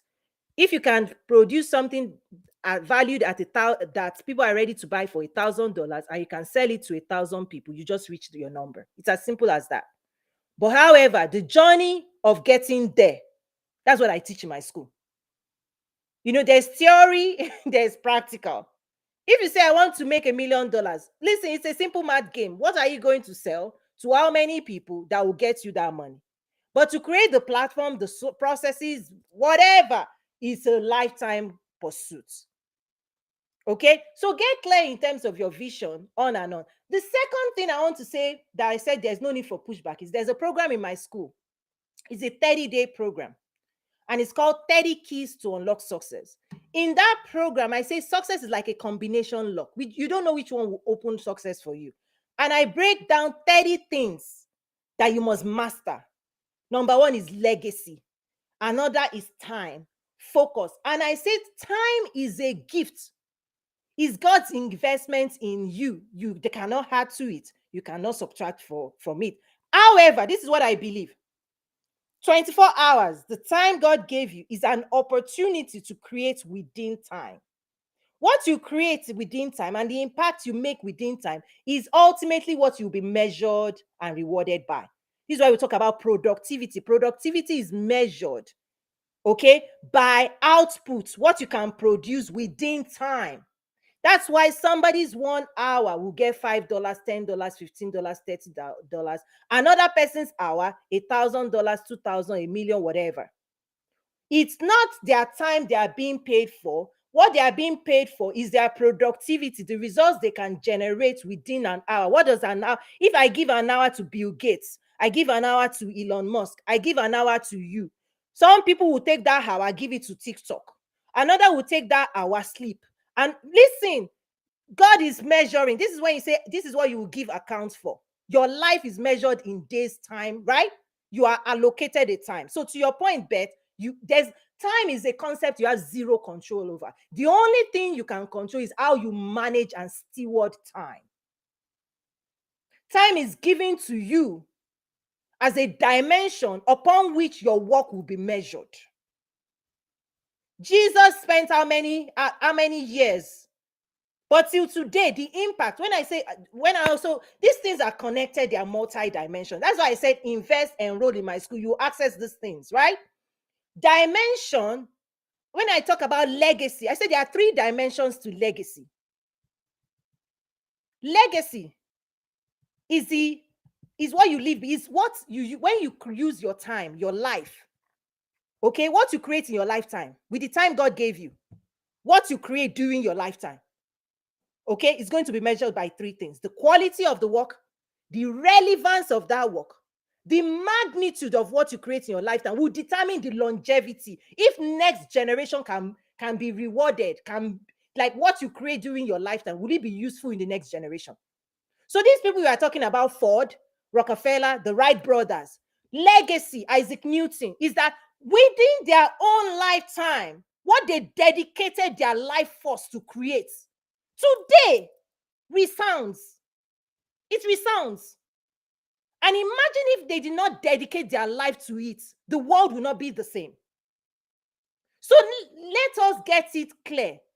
Today, if God gives you an hour and you waste it, gives you 24 and you waste it and you procrastinate, you are reducing the legacy, the impact of your life. You did that, not God. God is just sitting there waiting for you. I gave you 24 hours. I gave Elon Musk 24 hours. I gave Bill Gates 24 hours. I gave this guy Jeff Bezos 24 hours. I'm giving you 24 hours. They don't have 10 heads. But every day, they are maximizing within that 24 hours. They are managing and stewarding their energy, right? And resources, and right? They are stewarding it into productivity, into creating things that moves the world forward. And so when they are gone, we've quoted Steve Jobs, right? And people are still quoting. That guy is gone, you know. Steve Jobs is gone. But what he created during his era, during his life, listen, some of you are holding an iPhone. You credit him because the magnitude, the impact, and the quality of your work will determine if it lasts. So let's just get it clear. Some will call, God might give you big Moses. They are going to be the one to lead Israelites. You might be you might be an Esther, you might be a David, you might be a Gideon. Everybody has their assignment. All I'm saying is wake up to whatever God has called you to. It's not for me to say what that is. I'm just saying wake up. I'm just saying wake. That's it. So it's not for me to judge you whether you are motivated by money. It's not for me to judge you whether you are motivated by legacy, because trust me, God knows his children. If you see 2 people running, you see 2 people running. One person may be motivated by what they are running away from. Another person may be motivated by what they are running towards. Both of them, at least they are running. So God knows his people. He knows what will motivate Jacob, what will motivate Abraham, what will motivate, David or Solomon. Solomon wanted wisdom, right? God gave him more. So I don't touch, when it comes to spiritual matters, I know my place. I don't touch any of those, but I will sound an alarm, right? And in my school, listen, if you do the 30 keys to unlock success, it's 30 days, 1 key a day. 30 keys. I need to turn that stuff into a book. 30 keys to unlock success. It's there now. I spent this January, February of this year, every single day I was teaching a key. Legacy, time, focus.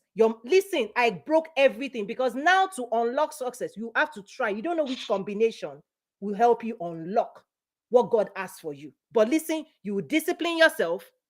You will focus. You will prioritize. You will invest.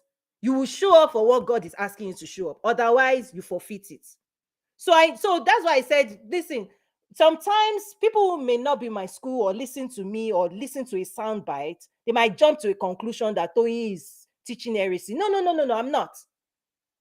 If you see the holistic, when I say 360 things that I teach, if you read my book, if you attend my classes, if you are in my academy, you will see that this is about humanity. This is about the call for greatness. What you carry, unleashing it, giving it your time, not giving your time. Because when you start giving your time, energy, and attention to scrolling, 5 hours today, 5 hours tomorrow, they are stealing your future. but I won't go too much into that. So my voice can get to a very, because that's why the motivational side of me, because I can inspire you. Inspiration will make you feel good. Oh, Toyin, thank you so much. You make me feel good. But when it's time to motivate, listen, when I finish motivating you, you are supposed to jump off the couch and go. Toyin has challenged me to do something. So the voice is different. I know one of my students also said, Toyin, when I'm watching you on your TV, you are very like, oh, soft. Yes, because my TV show, I'm not there to motivate or teach anybody. I'm hosting world leaders, and I'm the one asking them, please teach us what you do, right? So if you watch my TV show, I'm calm. I'm calm as a cook. I'm cool as a cucumber. I'm not there to disrupt anybody. I'm there to learn and to extract incredible knowledge that will help my community move forward. So, but when I'm here, it's a different mission. It's a different mission field. So anyway, so Beth, listen, I'm with you. But one thing I also say is, if you are motivated by money, if money is what will make you do what God has called you to do, please start that journey. We'll help you make some money too. I know I just went off. Stephen, over to you. Welcome to the stage. Hello, Toyin. How are you? You just met us. Hot topic. Go on, please. So, you mentioned legacy a couple times, Yeah, legacy. and I have a question for you. Yes, sir. If you were to look back on someone that was, let's say, 10 fathers ago, right? 10, Like, 10 if you were to what? say Sorry. 10 fathers ago, right? Oh, okay. That person, right? And you were to look back 20 fathers ago, and you were to look at that person. How important is their legacy between the 10th and the 20th? Like, are you measuring the legacy in terms of pride? Are you looking at that legacy in terms of how wealthy was that person 10 years ago? Is the measure of success? I love I'm this. curious on your thoughts. Listen. 10, 20 generations ago. I love this question because I've covered it before in one of my programs. One of the things I believe about legacy is that the generation that enjoys your creation determines how important your work is to them. You don't get to decide. You don't even know, actually. When you come and go, you dedicate yourself towards something, right? The world can make use of it or the world can dismiss it. With evolution of technology, listen, if certain things, Michael Faraday, Isaac Newton, they had contemporaries that were research people too, that were contributing, right? So legacy is measured through the lens of consumption. It's just like when I teach entrepreneurship as well. I can create. My point is, Go on. A lot of times, those people, Mm-hmm. let's say they were like farmers, right? Mm-hmm. And they made food that was eaten. Yes. Right. Not everything is like this. It falls sort of into two categories, right? They did something that is all the work that they've done is completely used up, right? And their work back then has no value today. Or you have someone that created, like, I don't know, the stoplight, right? And people are using stoplights, but one, you don't even know that your ancestor made that stoplight. Okay. Because of just time, right? And you also are not very thankful. I mean, how thankful are you for stoplights? Okay, I think this is good. I think this is why I talk about magnitude. This is why I talk about the magnitude of the impact that you make on the world, is that magnitude is not measured equally. So, for example, think about the Christian faith, and you think about people like Benny Hinn, Billy Graham, the likes of them. The impact and magnitude, they are preaching the gospel. That's the same maybe somebody here on the streets, okay, is also preaching the gospel. But the impact and magnitude and how their work resonates beyond generation. And this is where, see, here's one of the beautiful things. This is the area, this is where the God element comes in, where actually your assignment, fulfillment of your assignment, okay, is actually measured by God, not humans. But the effects beyond your life, okay, there are parts of it where you can invest. Like, our job is to give life our all, right? If God gave you an idea, God actually knows. Because in that program, I actually said the next generation needs to build on your foundation. Because some of the things we are trying to do today, you will find out that some of the things you want to do is more difficult because the previous generation, they didn't lay the foundation for you. So you now have to lay a foundation, and your kids ought to step on you and build. So God, this is where God comes into the element. God knows the end from the beginning. He knows what will happen 10 years from now. He knows what will happen 20 years from now. And certain message that he delivers to his children. I'm assuming you're a Christian. If not, but let me just share the spiritual concept of. Oh, I'm certainly not. You're not. Okay. Okay. But I am. So a lot of my work is governed by spiritual concepts. This idea that, truly speaking, can I really see beyond this generation? No. But there will be a life force and an urgency that calls you to dedicate yourself to creating something.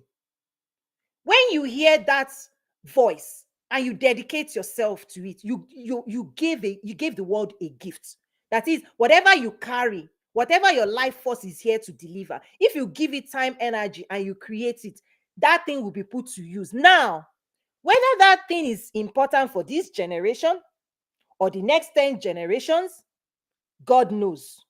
That's why we talk about magnitude, right? The significance, the quality. That's why I also say build things that would last. Because some people will build businesses, you cannot recognize it, right? They don't last. But you find other KFC, like I work for Walmart, 50 years later, they are getting stronger. They're the biggest company in the world. What did the founder do? What did they build? But guess what? Their children, their grandchildren are eating the benefits of their creation. So for me, when I teach, and particularly in this concept, I will call out our responsibility to show up, our responsibility to commit, our responsibility to invest, right? The urgency of now, right? This generation, using your time, energy to do what you can control. Now, I cannot control the past. Because they too, the people we are talking about, they had different challenges, they had different calling. They were called to do specific things, whether it exists today like the street light, or maybe a mother was called to bet, right? Obama, to bet Martin Luther. That was her calling. Who am I to say and measure that? Right? But she showed up. She showed up where she was supposed to show up. And she nursed.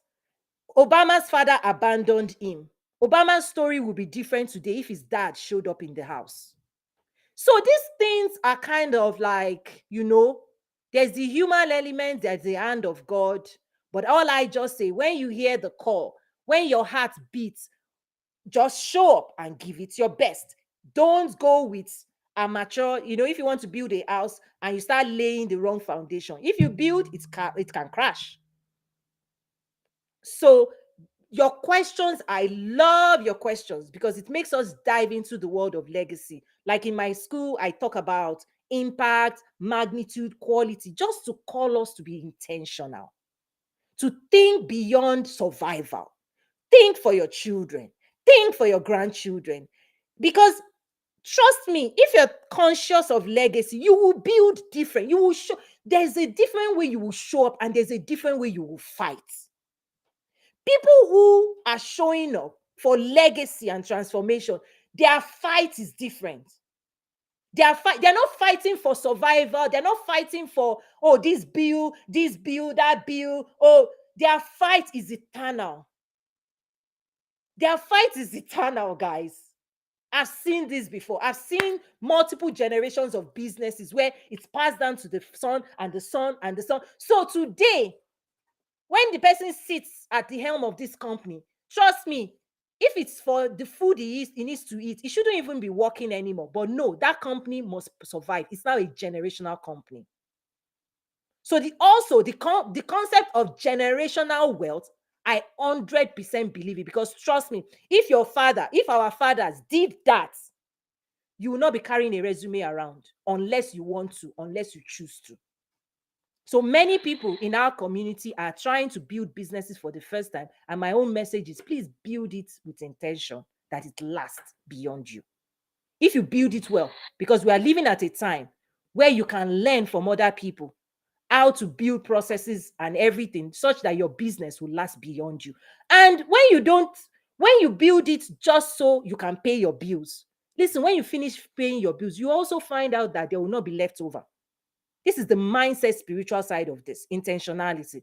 But if you are building with your children in mind and the grandchildren, that you want to leave inheritance behind, trust me, all these games people are playing on social media, they will not be doing it. So I sit with people who are building generational wealth.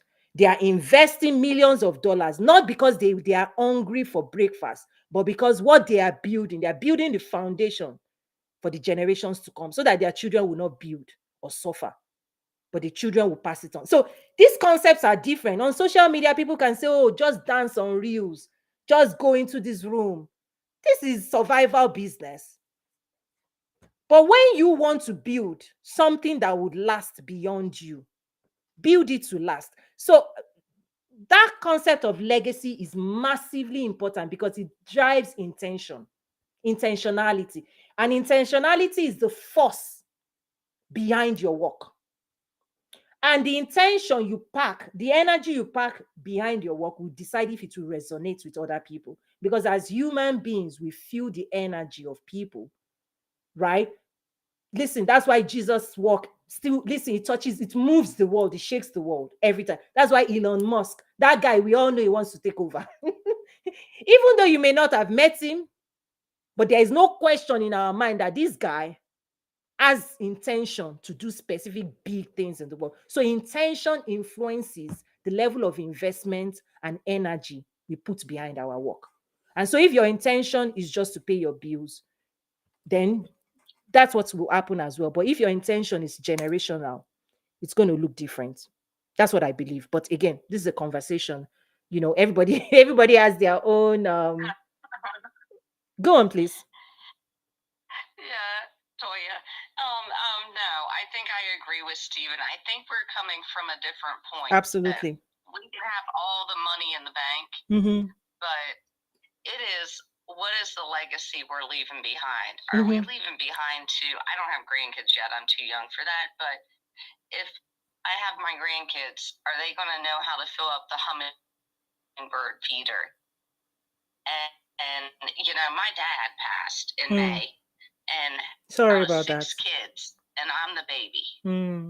Well, thank you for that.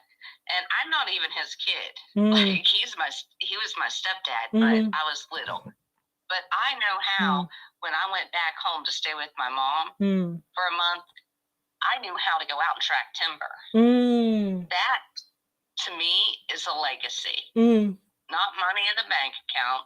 It was that some guys called me up and said, hey, can you come out and track this timber? And my dad taught me how to do that. I knew how to measure my foot, and I knew how to count my steps. Yes, and it's useful, and it's useful to you. That's it. It's useful.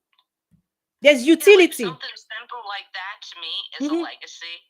No Absolutely. money in the bank. I mean, he owned the 3rd largest lumber company on the East Coast of the United States, but no money could bring back the legacy he gave me. Absolutely. Of teaching me how to drive a car, or teaching me how to track timber. Awesome. Or, you know, that to me is legacy. That's why I spend so much time with my kids. My son's in real estate underneath me.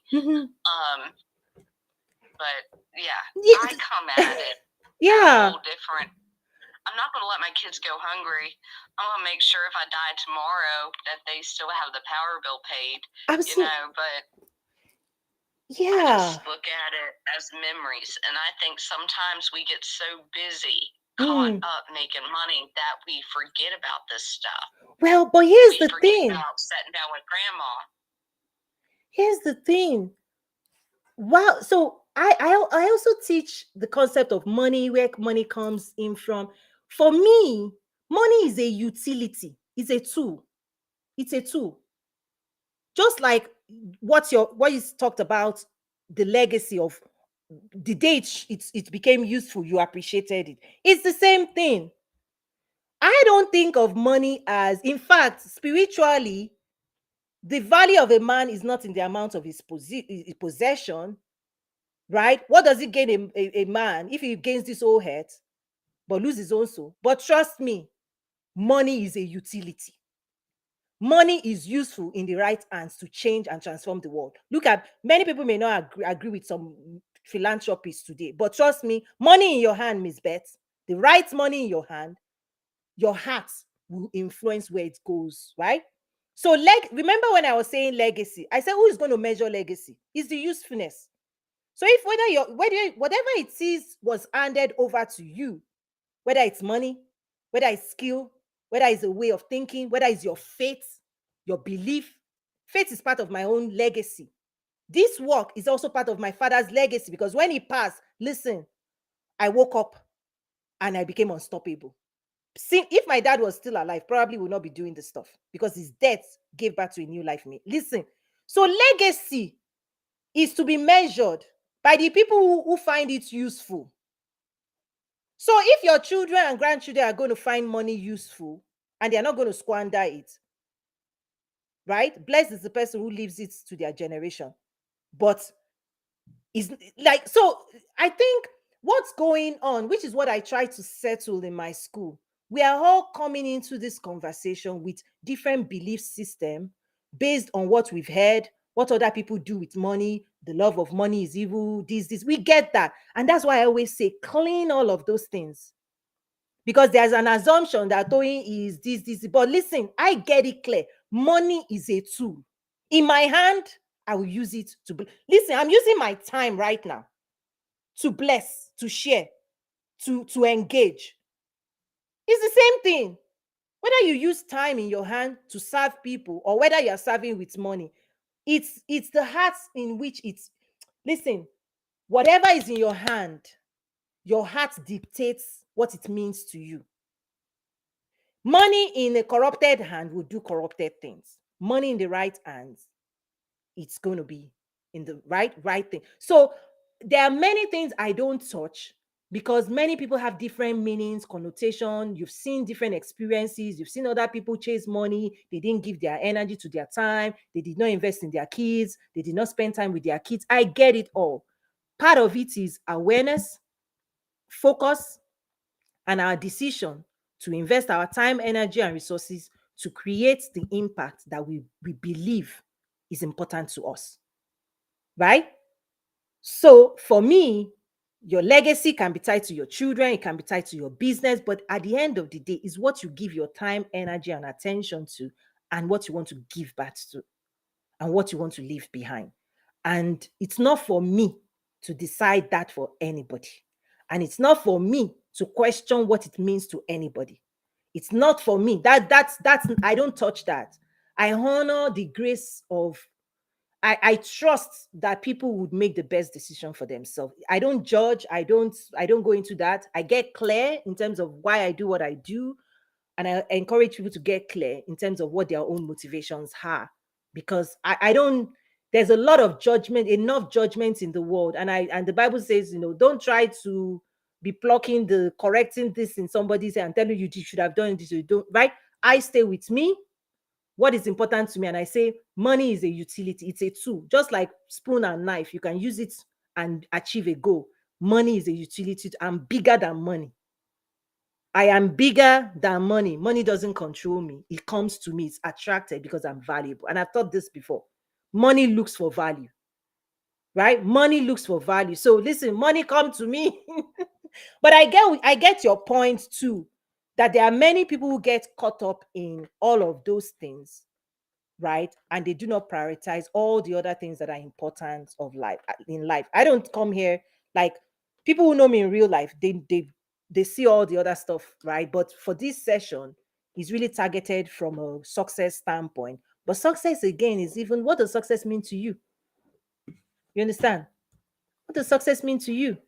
What it means to me is different from what it means to you. Ultimately, living a successful life is when I stand before my creator and I say, listen, God, I did my best. I tried to follow. That's me. But for you, if you're not a Christian and you don't understand that concept, if you're only earthbound, you don't know the eternal life, then you store up your treasure here on earth. But for me, I'm storing up treasure both here and heaven. I'm joking now, but yeah. So legacy means different things. If you're a faith person, if you're a believer, you better get it right with God and be investing your time to create what He sent you here to create. Hopefully, you get that right. And if you're not a believer, I'm sure there's also a GPS somehow that is guiding you to your truth. Listen to it as well. Listen to it. Let it be the GPS. But for me, I'm not the GPS of anybody, but I support, right, helping people achieve their goal to create wealth with the power of entrepreneurship. Right? So if you want to create wealth with the power of entrepreneurship, ToyinMesiri.academy is for you. That's my own mission. I'm called to serve those people, right? And I'm sure some people are nurses, some people are caregivers, and they are, whatever you're called to do it with all your heart. That's what the scripture says. Whatever you have in your hand, give it all your heart, right? Create with all your heart. Give it your time, give it your focus. Ultimately, that's what it's about. But you don't have to agree with me in terms of what legacy looks like or how to go about it. But I just try to challenge us to say, listen to your heart, check within you, and then invest yourself in mobilizing, right, yourself towards what it is you find important. Chisholm, that's it. I know this got hot a little bit, but only those who really see the 360 connectivity will understand, because we all come to this conversation with a ton of assumptions of what we've seen and what we disagree with. And so I don't see any disagreement. I just see that we might be threading different paths. Your thoughts? I see notes. Let's see notes. Okay, good. Chisholm, you will probably understand me better because you're a student. People who just hear one sound bite and they go, "Oh, Toyin, is she preaching this?" No, no. Listen, this thing is 360. Thank you, everybody that has stopped by. I really appreciate it. And Team Replay, thank you so much. Chisholm, parting words. I think you've shared before, but any other thing that resonates since the last time you shared?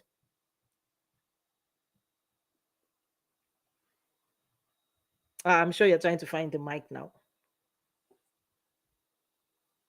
Okay, no problem. You and I will definitely catch up later in the week. I look forward to it. So thank you, everybody.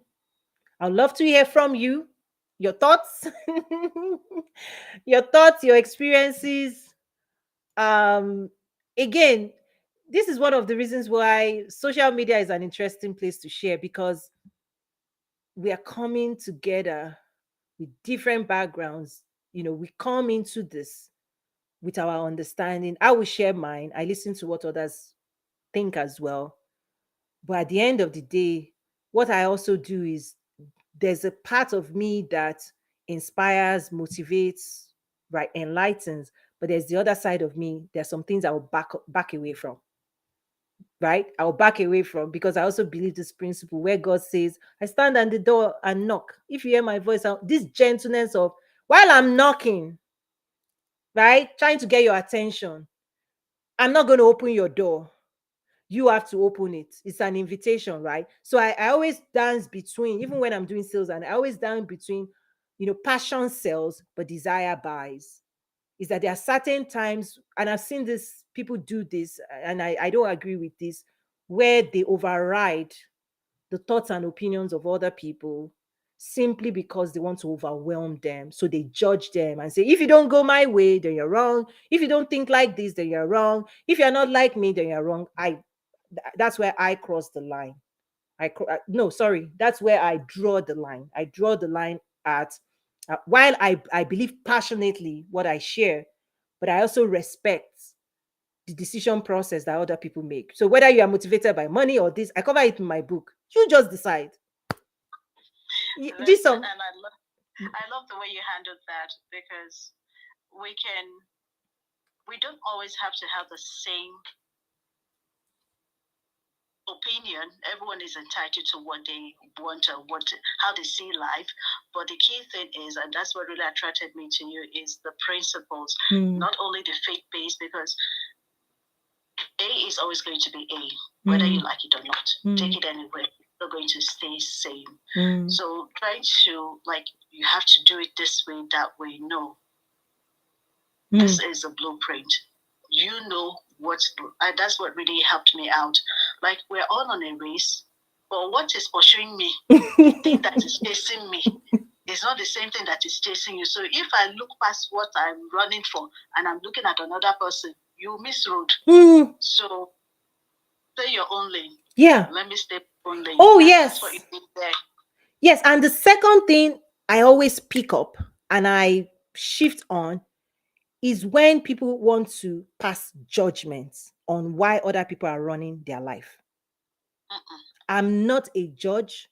I don't know enough about anybody to sit down and be saying how you're living your life is wrong.